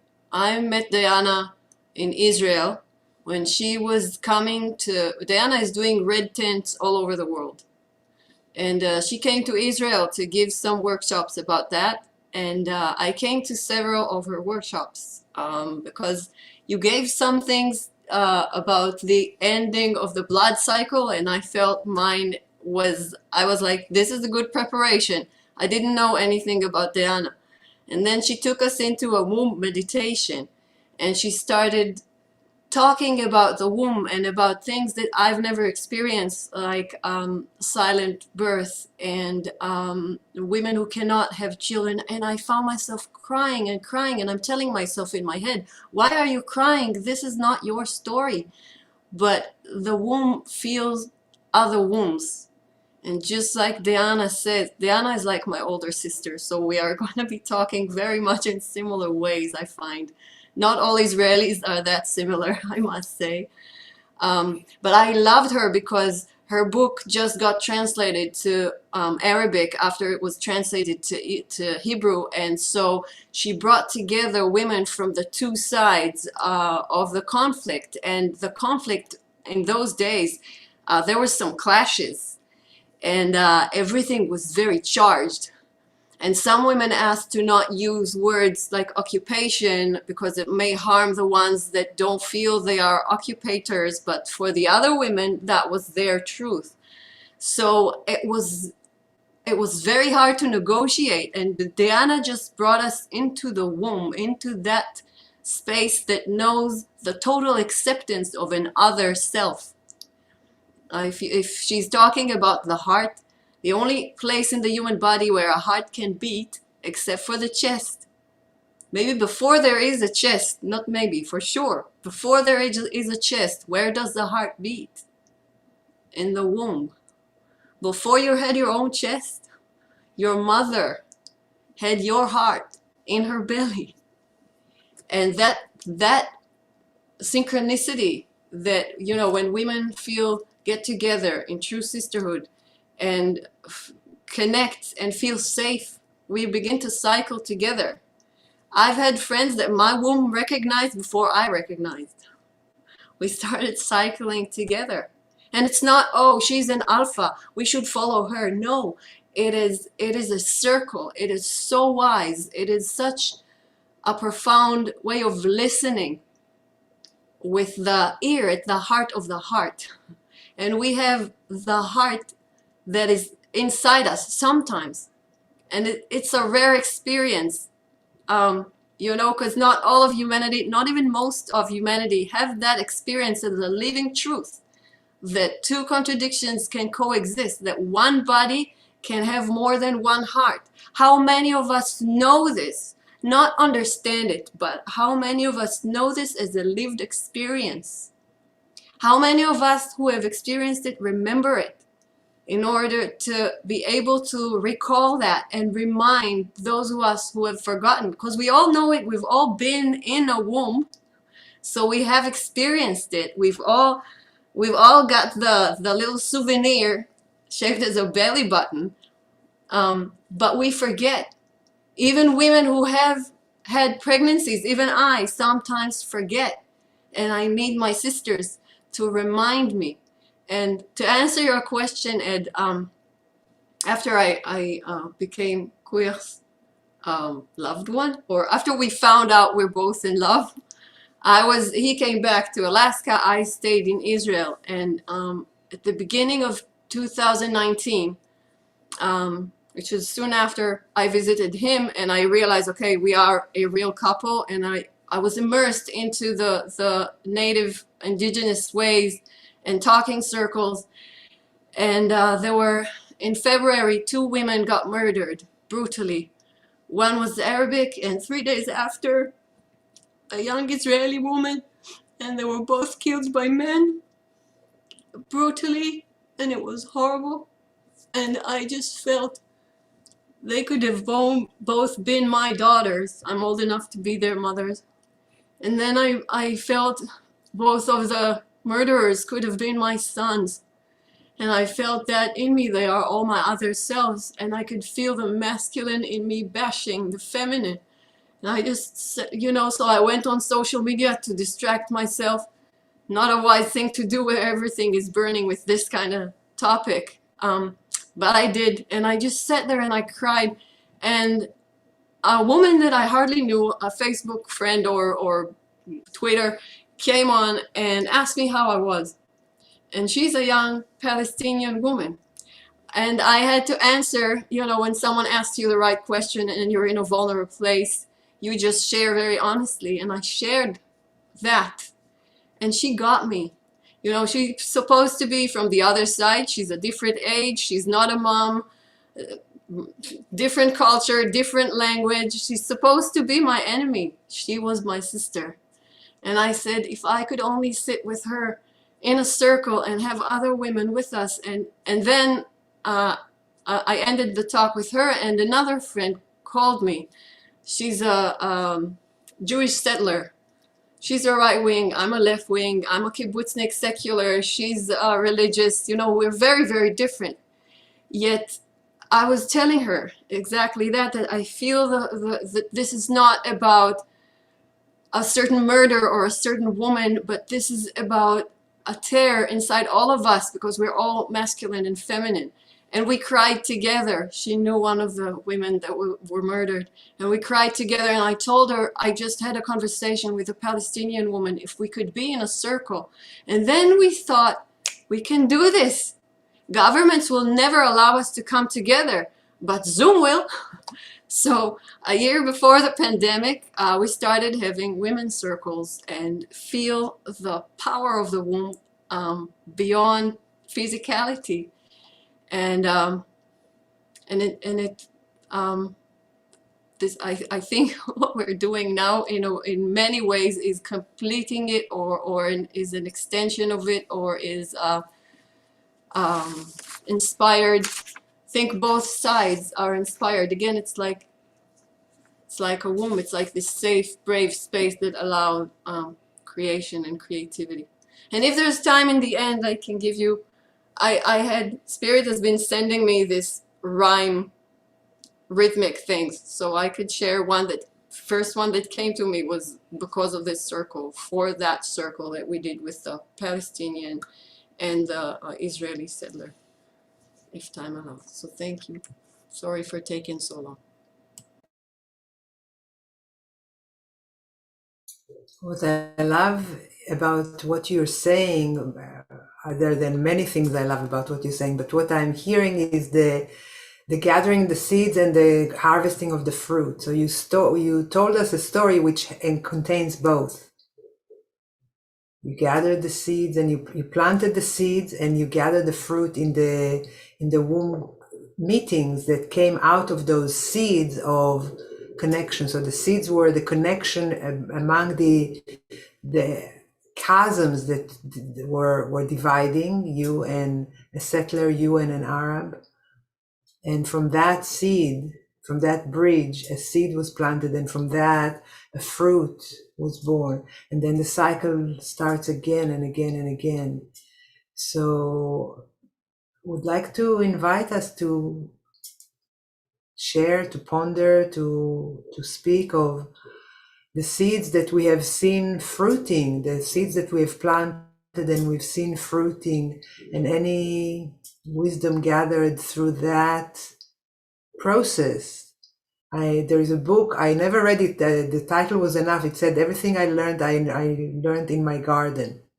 And that's where it is. We plant seeds, we nourish them, we nurture them, we water them, we love them, we foster them until they give fruit.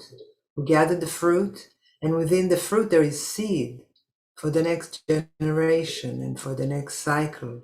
So I think in these 4 days of weaving together, there were many, many seeds and many fruits already have come to be. So I'd like to give space for that, for the seeds and the fruit from these 4 days.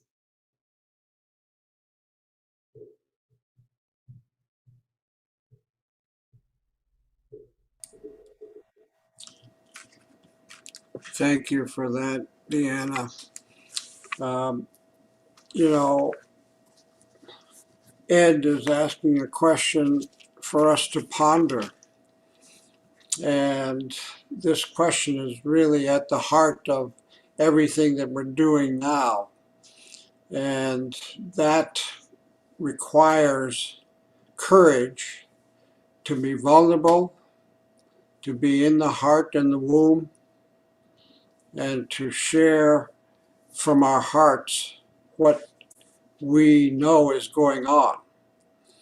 And, for example, there was a man on St. Paul Island.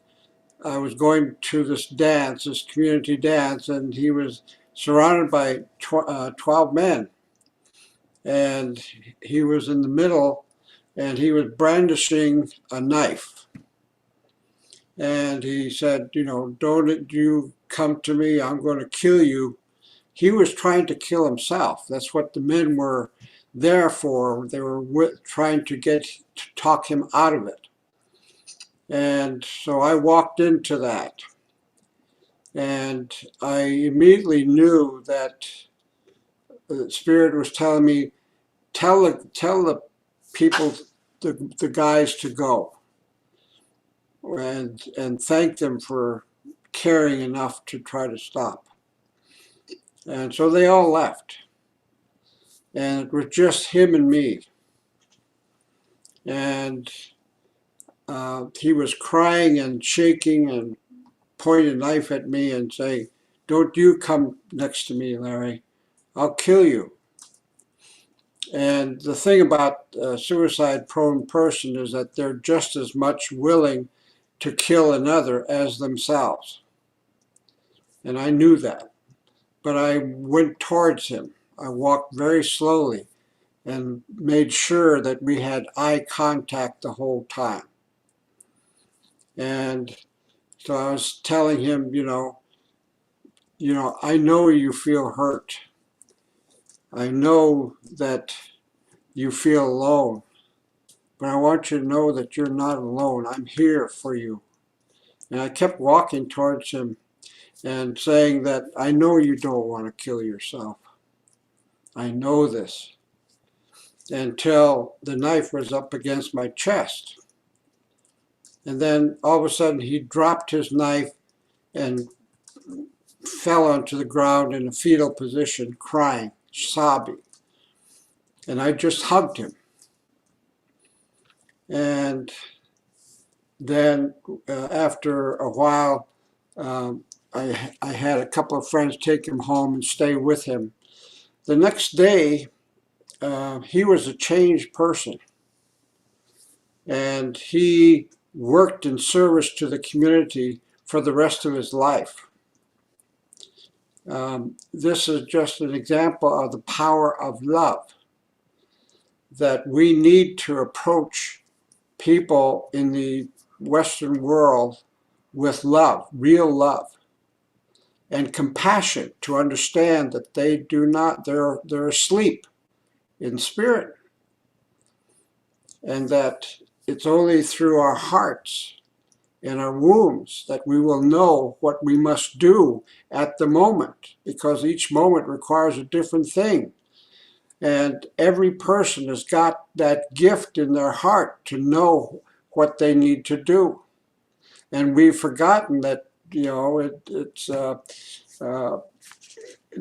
that we need to find the answers in our hearts. That's why there's no more gurus, because we have the answers, and that each answer is going to be different in each moment. And so, you know, we can think about all the things that we could tell the Pope, but nothing is better than speaking from the heart, which means speaking in the moment. The heart does not plan. It just guides us, and guides us impeccably. Oh, I want to say that I'm hearing in what you are speaking, Koyer, the moment of connecting with the similarities. You came to this man in your humanity. He was stripped of everything else, and you stripped to where he was, and you met where you are bonding as heart to heart. That's why there are no more gurus, because when we think there is a guru, they're separate than us, they're different than us. We're not meeting them where we are one. And what you're describing is a meeting where you were one, and that's what made the bridge. Yes, the elders taught us to meet people where they're at. Yeah. Yeah. It is my understanding that Vav would like to speak. Would you join us in the circle speaking?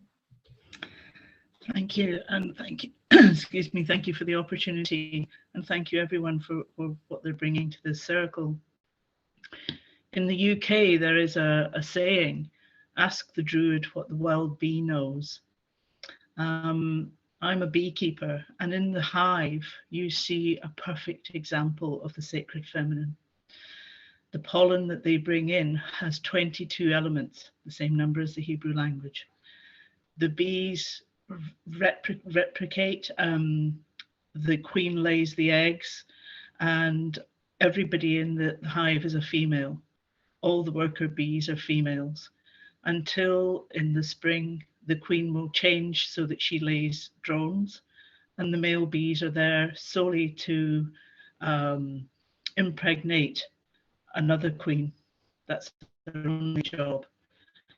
And in there we see that they work together, totally together, for the safety and the unity and the succession of the hive. And to me, that is a perfect example of the sacred feminine. It's the perfect example of everybody working together.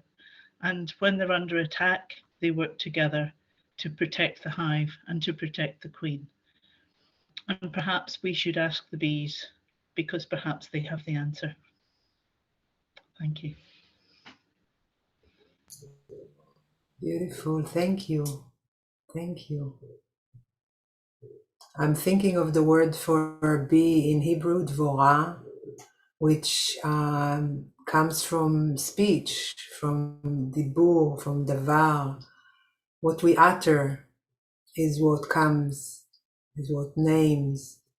And I'm thinking of the bees, what they utter and what they bring forth is the hive mind. There isn't a one. So davar, which is also coming from B, from Dvorah, is a thing. There isn't one thing. There are no separate things, but there is the hive mind. And yes, maybe we should learn from the bees. Yeah. Okay.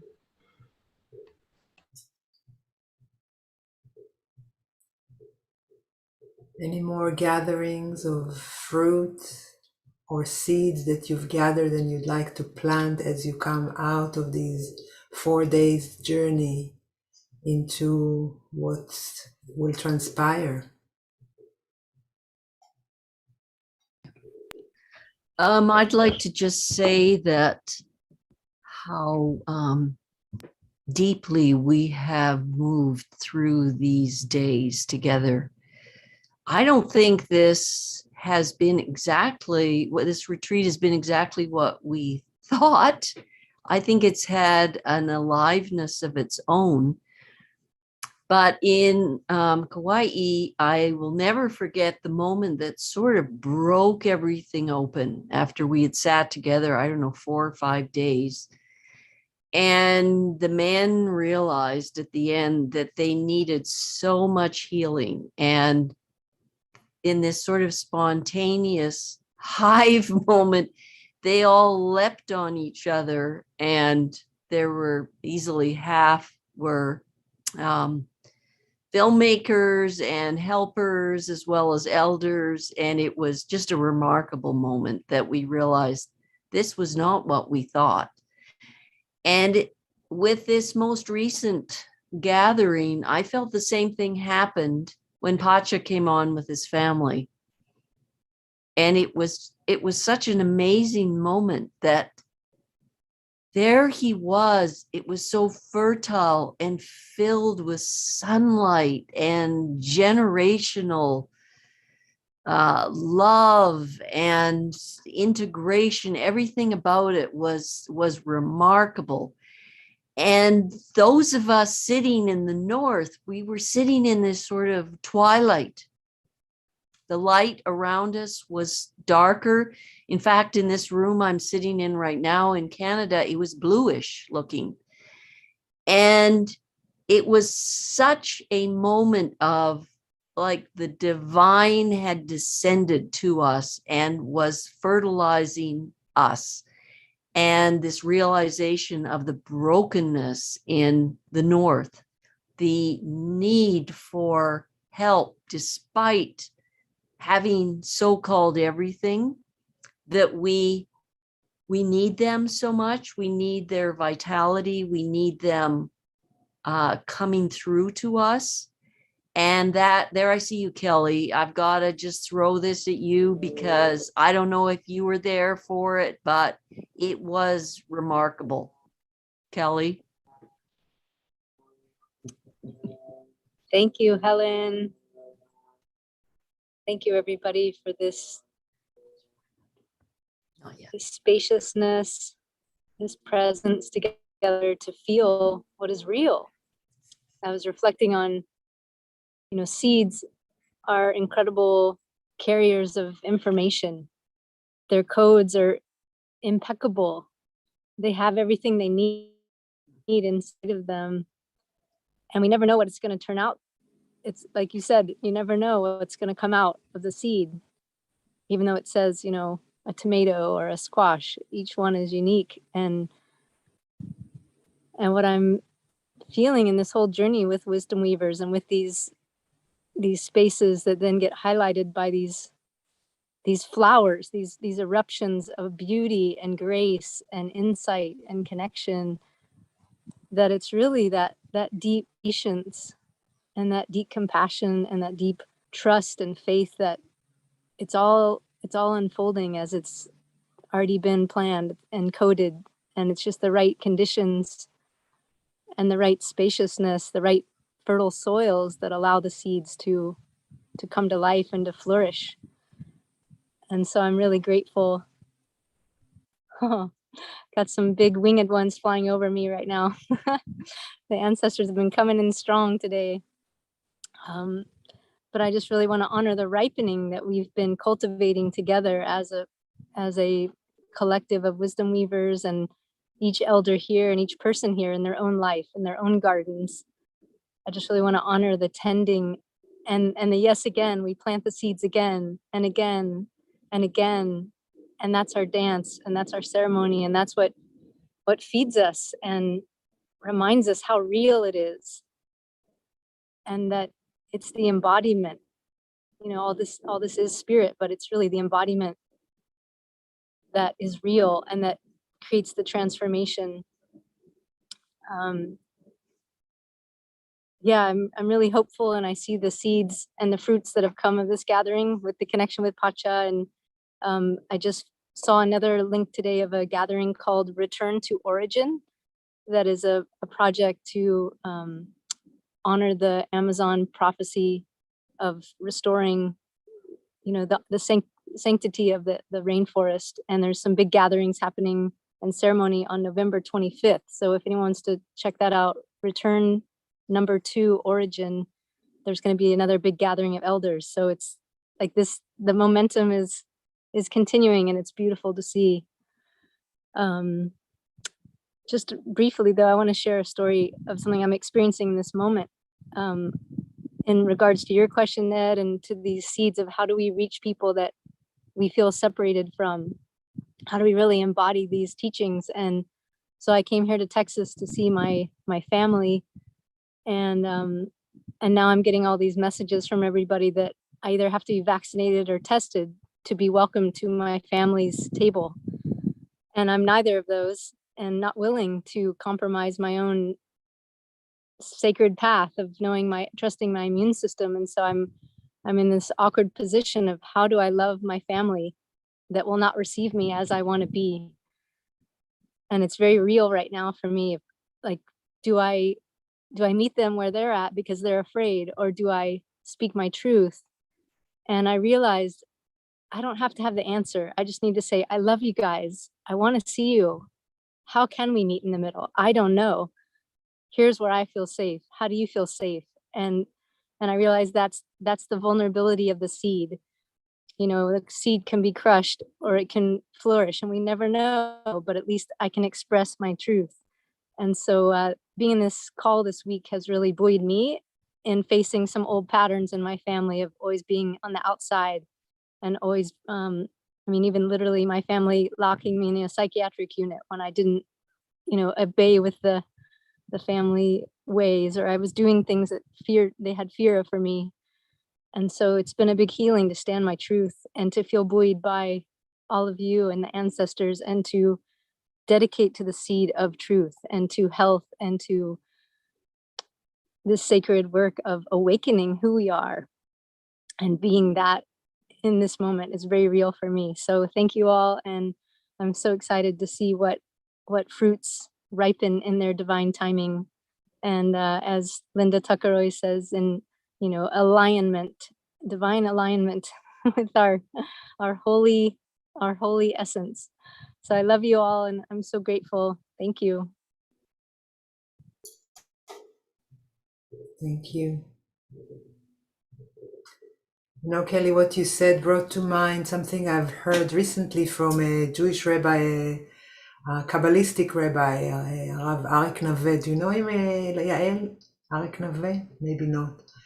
He talked about the fact that the momentous struggle now between dark and light forces is not between the vaccinated and the non-vaccinated, not between Jews and Arabs, not between the right and the wrong of any side of any debate, but it's between those who work towards separation and those who work towards unity anywhere, along all of those camps.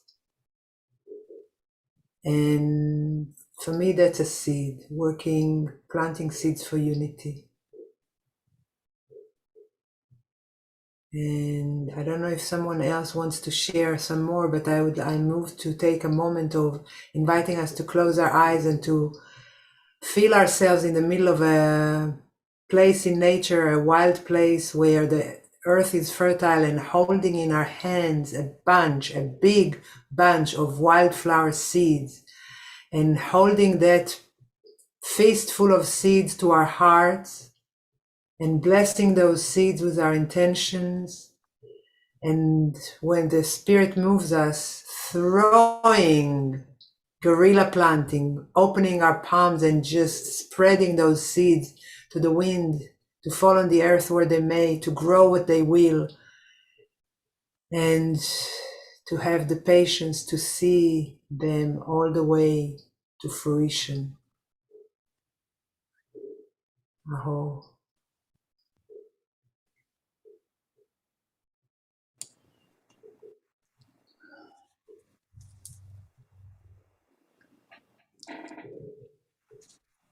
Yeah, thank you, Deanna. This has been a very interesting and powerful session. You know that the elders say that, from indigenous people around the world, say that women will take the lead during this time. The time is now. And it's a question about relationship, as everybody pointed out. It's all about relationship first to self, and relationship to others, and relationship to Mother Earth. And it's a question about whether or not we humans are going to survive.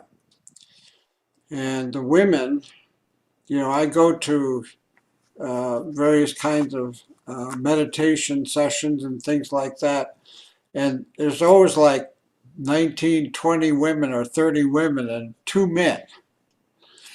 And the men are still lost. But the women are doing their work, the work that they need to do in sisterhood.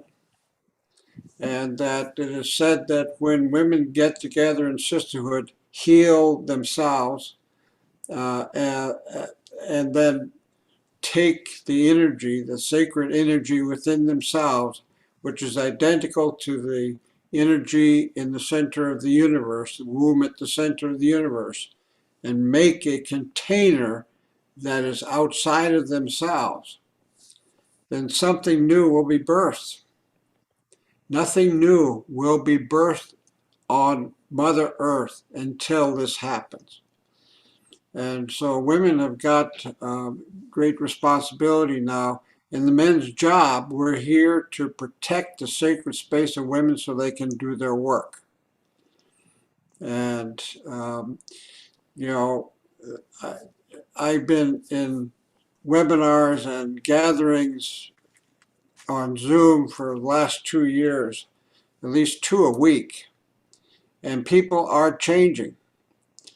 And they are at the point where I see millions of people changing.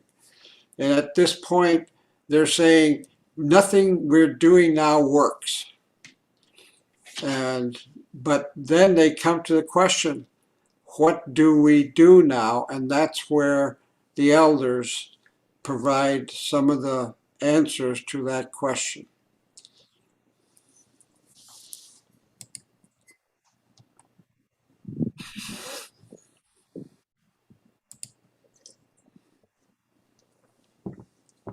And for Susan's, her discussions about thought, this is a huge thing that needs to occur.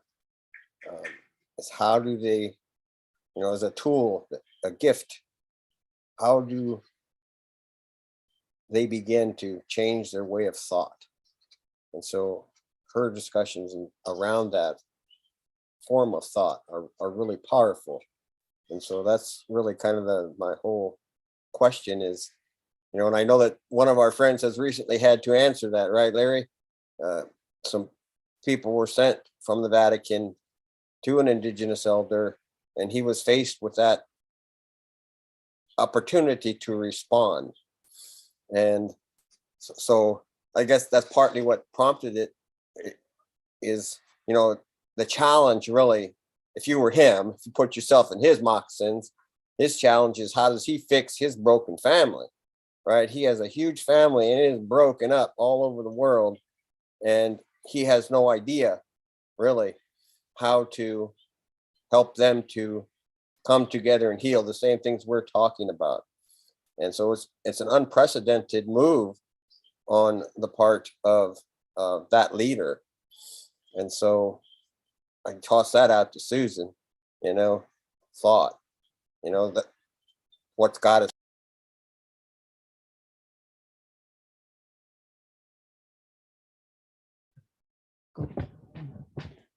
Well, I certainly appreciate what you're saying, because I'd like to add one little thing to that. When I first moved to Canmore from Montreal, I was just getting used to meeting some of the families and the kids and so on. And I wasn't here more than a few months. And some kids came to the fence around our place and waved to me. And so I went over and was talking to him. He was a teenager. And I had a teepee in the yard, because we had teepee up for 40 years. And that's where we slept, and that's where we drummed, and we did all sorts of things. And the town hated it. True. Larry was there when it was put up. Yes, he remembers. He's Yeah, nodding. you should tell a little bit of anecdote about the college students. When all the photographs were destroyed for that first ceremony that Larry was in. All right. So anyway, one of these kids, they're teenagers, and one of these kids came to the fence, motioned to me, so I went over to talk to him, because I didn't know any of them yet. And he said, Suzanne, that's your name? And I said, I think so. And he said, Suzanne, I wonder, and he was practically crying, and he said, I wonder if you could help us. And I said, well, I'll try. And I said, what's the problem? And he said, a few days ago, I started running to the edge of the mountain. We have high mountains around here, a high mountain. And I was going to jump. I said, well, that's not very funny. And he said, no, he said, I'm scared silly. And there was 4 other kids with him. And I said, what about the other kids? I said, we were going to jump one by one. So I said, okay, what do you want to do? I said, do you want to stay alive or you want to die? And he said, looked at me, he said, please help me stay alive. I said, okay, bring your friends over Sunday night to the teepee and we'll have a chat. So he did. So I had 5 of them. And so I asked them, what do you want to do that's positive and will take effort on your part? Oh, we really don't know. And I said, well, how would it be if we met every Sunday night and we drummed and I had songs, folk songs from all over the world, all different religions. It was quite a pile of them. And I said, well, here's my list. And I said, just find a drum or make one and bring it on Sunday night. So they came, and I don't know where they got their drums, but they got them. And so for many years, 20, 30 years, we were in the teepee every Sunday night, drumming and chanting native songs. We had a whole bunch of them, and different songs from all around the world. And after we drummed, then we talked about what's going on. And I really get along with kids better than I do with adults. But anyway, maybe I laugh too much. But anyway, so I said, so let's talk about this. Well, it turns out, and this I've had through the years now, that the young people come and say, Suzanne, there's no meaning in life. There's no beliefs. There's no program. There's no purpose. I said, oh, really? Okay, go on. And I said, well, that's why we're all on drugs. And I said, oh, you're going to find purpose jumping off that mountain, eh? That's pretty dumb. Oh, well, they stopped for a minute to think what the next thing is they were going to say. And I said, okay, let's start drumming and in the teepee. And from there, if you'd like to talk about what's going on inside here, then we'll keep it open and nobody says what we talk about to anybody in the village. Nobody. Okay. So they came and they did for, I think, 20 or 30 years, and we drummed every Sunday night, and pretty soon they wanted to bring dinner. And I said, but there's one thing you can't do. Do not tell your parents what you're doing, but you're with Suzanne Sweebo. Well, they said everybody knew who I was, so they said, well, you're in good hands. So they started bringing food to eat and so on. And I said they had to clear up everything when they left because the bears come and scratch at the teepee door, and we do not want them. Okay. So anyway, as they started talking, they were saying there's no purpose in life and no meaning in life. And that's why we're on drugs. Well, I found out, to fast forward, I found out through the years, right up to the present, that this is what's going on. I've had, what do you call it, helpers that come through here to help me with my challenged leg. And each one of them have told me about their grandsons or their children. And they're all about teenagers, they're a little bit younger. And I said, well, what's the problem? Everyone the same thing. There's no meaning in life and there's no purpose in life. I said, well, how's that work? Well, they said there's nothing to do that has any meaning. And I said, so what? I said, are they on drugs? Yep. Opioids? Yep. And I said, well, I said, tell me who they are and tell them to come over here and we'll have a talk. So I talked with their mothers who were here helping me, different ones during the week. And I said, there's a simple way to start. I said, finding out purpose in life and what's life all about takes work. It's acquired. And they thought I said, you go join a choir. And I said, no, it's acquired. Okay. And so what's that mean? You have to put out something that's positive to attract something. Oh, and so I said, do you want opioids? Keep popping them and the illegal trade and all that stuff, and you'll wind up with free meals. What do you mean? Well, you'll be in jail and you can have free meals. No problem. And he said, that's not very funny, Suzanne. And I, of course, burst out laughing. So, to make a long story short, they started coming regularly every Sunday night, but I told them, do not tell your parents what you're doing here. Just tell them that you're in Suzanne Sweebo's teepee on Sunday nights. Well, that worked out too. The parents trusted me and trusted what was going on.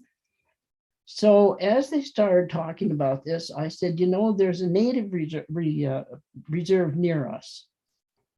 And there's 3 different tribes, I think 3 different tribes in the reserve. And I said, what do you know about them? What do you know about the natives? Nothing. I said, well, let's get started on purpose and meaning. So I said, all you got to do is pick up the phone and try to get in touch with someone who's kind of the boss there and tell them what you're doing. You can tell them what you're doing in my teepee because the native people saw the teepee go up, and that was that was a lot of fun. And so they told them what we're doing. And then they said, then asked if you could come and meet them so they could get to know who you are. Oh, we just pick up the phone? Yes, no devices, phone. So that's what they did. They phoned, and to their surprise, native people were so happy that these kids wanted to come and see them. So, big long story short, we go on with that. So then they wanted to know what else. And then I said, well, there's a lodge in town with the elderly people, and they always like to meet younger people. Oh, well, they don't know about that. And I said, people are people, pick up the phone, make an appointment. So they did. Well, they started going to the lodge, and the people in the lodge just loved them. They said, where are these kids coming from? They want to discuss, they want to find out what we think about this and this and this and this. And so when we meet every Sunday night, they kept going with their songs, and they, after the round of singing and drumming, then we would sit and talk about what's going on in here. And that was the big eye opener for it, because they never had anybody that they could talk with that didn't say, oh, that's naughty, you shouldn't do that, instead of listening and saying what's going on. So they started talking about what they were doing.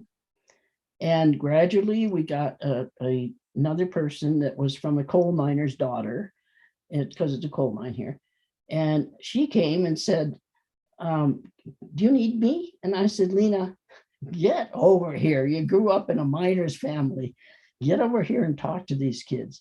So all through the years, these kids started taking on more and more how you get to know people, how you get to do things. They were finding purpose and meaning, because the older people were so impressed and wanted them over all the time. And finally, with Lena, when she grew up in a miner's family, somebody said, well, can we have a plane ride? Anybody know a plane ride we could fly around these mountains? Whoa. And one of the kids said, yeah, my uncle knows someone. So he went and asked him. He said, sure, bring him on board, for this little prop plane. And so I said to Lena, have you ever been in an airplane? No. You grew up here? Yeah, a little biplane. No. I said, would you like to go with the kids? Yep. So we took the plane flight. We went all around these mountains. I'm telling you, these mountains are incredible when you fly by them. And the kids were just so excited. Lena was just out of her mind. And so when we came back, they started to talk about what purpose is and what meaning is in life. And who helped them? Natives and elders. And I just want to say one last thing here. In 2017, just before we were going to Kauai, I was in Calgary and Suzanne was here in Canmore, and she said, oh, Damien's coming to the Wisdom Weavers gathering, like last minute. This is the guy who had first appeared, he was saying the one who was going to fly off the mountain.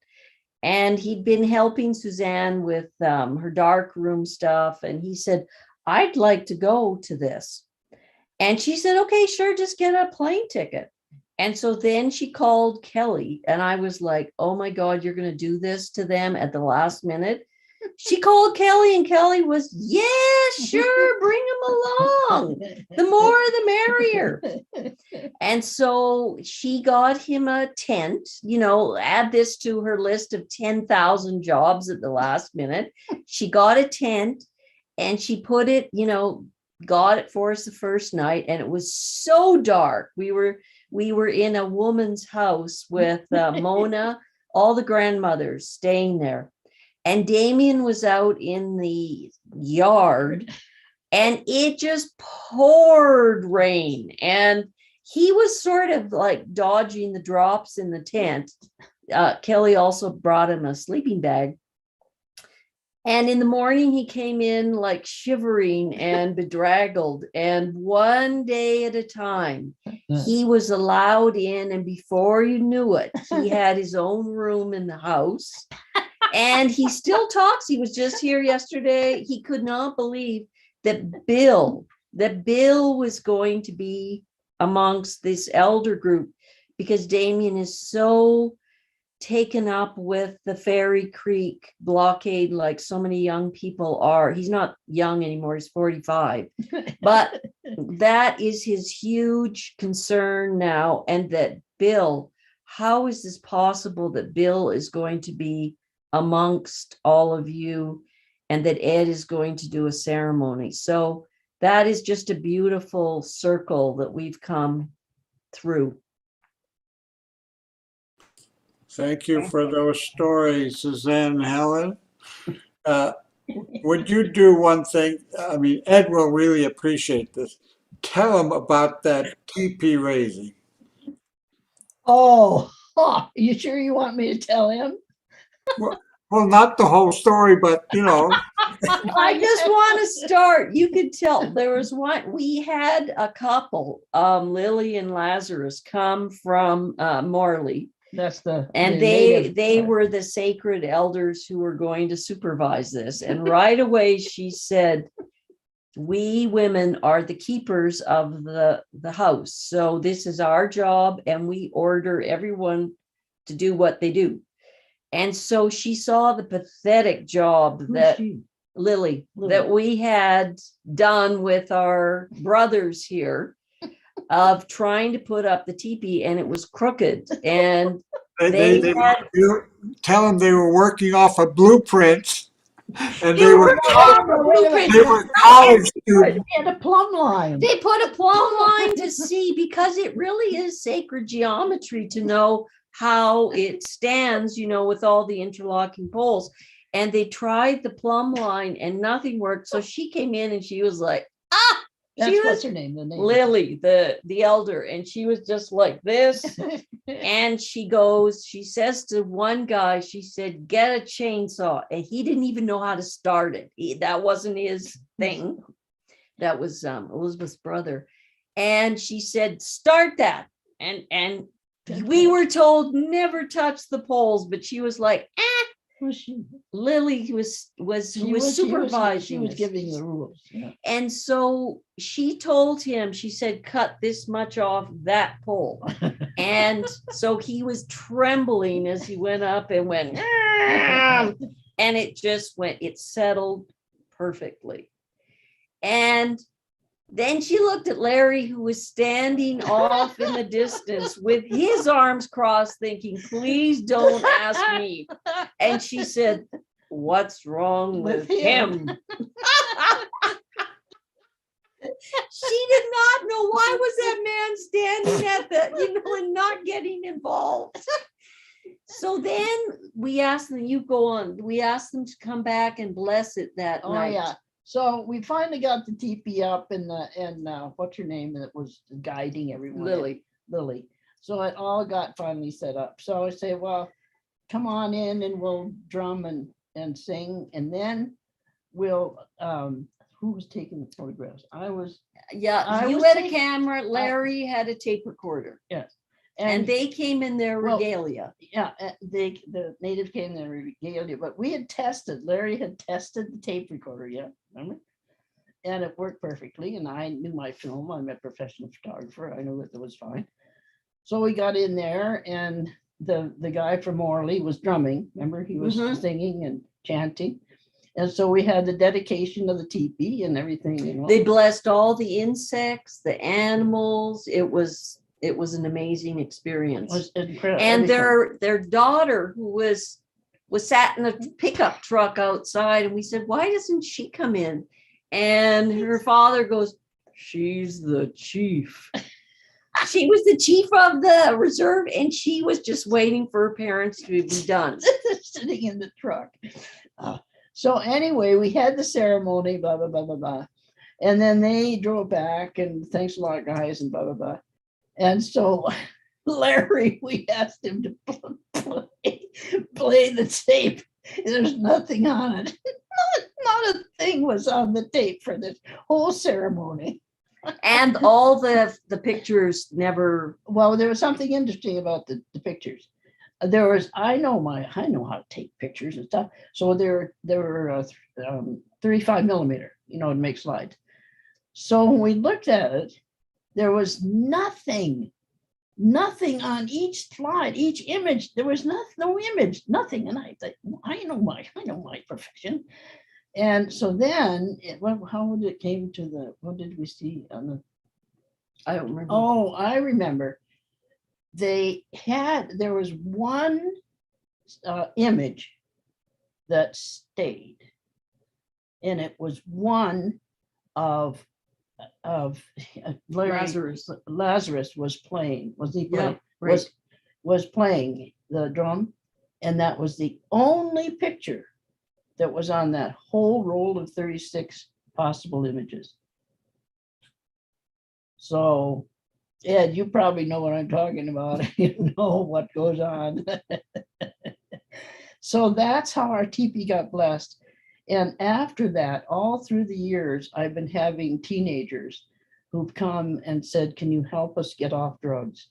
And that's how we did it. We did it by how to find purpose in life, how to find meaning in life, is to go out and do things with elders and with other people, because they'll learn from you and you'll learn from them.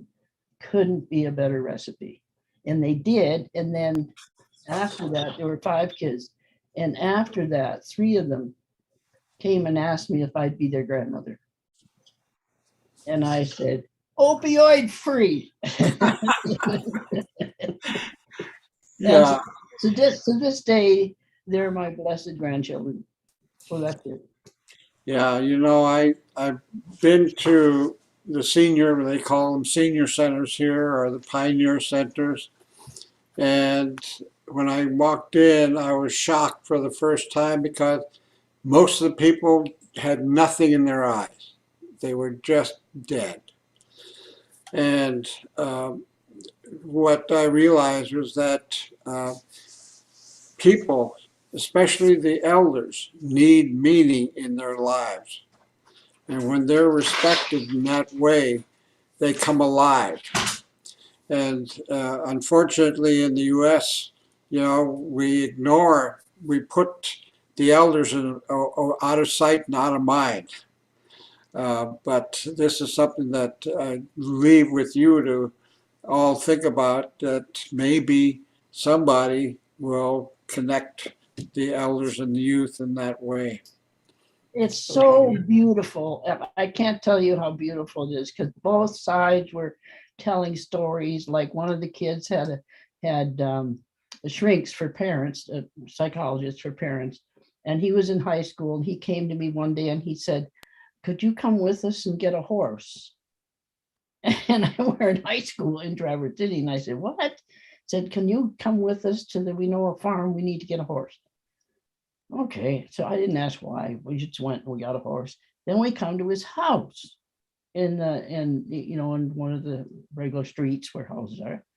And we get the horse out of the back thing. I said, where are you going with that? He said, up in the bathtub of my house. Excuse me? Up in the bathtub of my house. So we got the horse up the stairs, 2 flights of stairs, I don't know how. And we got him into the tub. And he's just standing in the tub. And then he said, okay, that's all I need. And so we left and thought, what is this? Well, it turns out that the kids of these shrinks, of these psychologists, are pranksters. And the parents never know when they come home what's going to be doing what. They went up in the bathroom and the kids said it worked because there were shrieks coming up while this horse is standing there.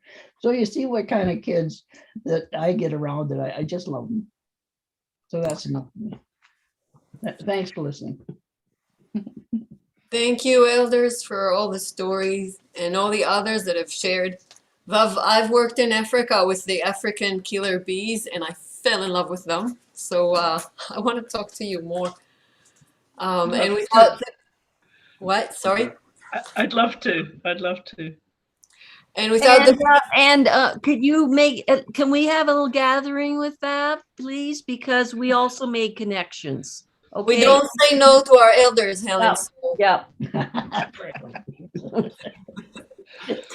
Okay. I think we will now break for lunch.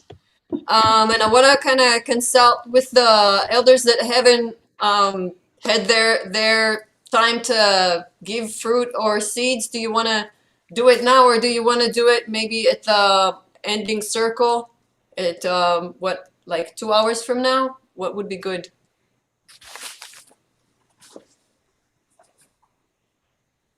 Evening party. I know. We are at the evening party. This is the evening party. That's it. This is it. But then we have the ending circle. Yeah, we will make space for all the elders who want to say the final word before we close out the sessions, and that would be the time to do it. And also the team, because this has been a team effort. There have been people working behind the scenes very, very hard, and I want to give them a chance to just share as humans and not only as professionals that we're using. Yeah, and Yael and Marie have been really nursing the technical team and everything else in planning this thing. And I mean, she's my wife and my partner, and she's spending 15 hours a day for 2 weeks. So And he's fighting with me about it. I'll be glad when it's done. But thank you all, and we'll see you 3. Hey, Larry, before you past go, 30. Yeah. is there a way, would it be, I was just wondering if you can bring the raven in the circle, either through you or through Marie. I just keep feeling like Grandfather Raven might have something to tell us. Okay. I'll talk to Marie on the break. To Marie Arnak. I have a question. Yes. Now it's almost 8 o'clock in the evening. So in 2 hours, we have the closing session. Yes, but I feel salute that it's very late for you and you've been with us since very early. So all the elders, this is a day more to come in and go out. I didn't expect everyone to be with us for so long. So we really, really appreciate it. And yeah, feel free to come back or take a break or whatever you need to do. We'll be here in 2 hours. Turn it off. You turn off the visual.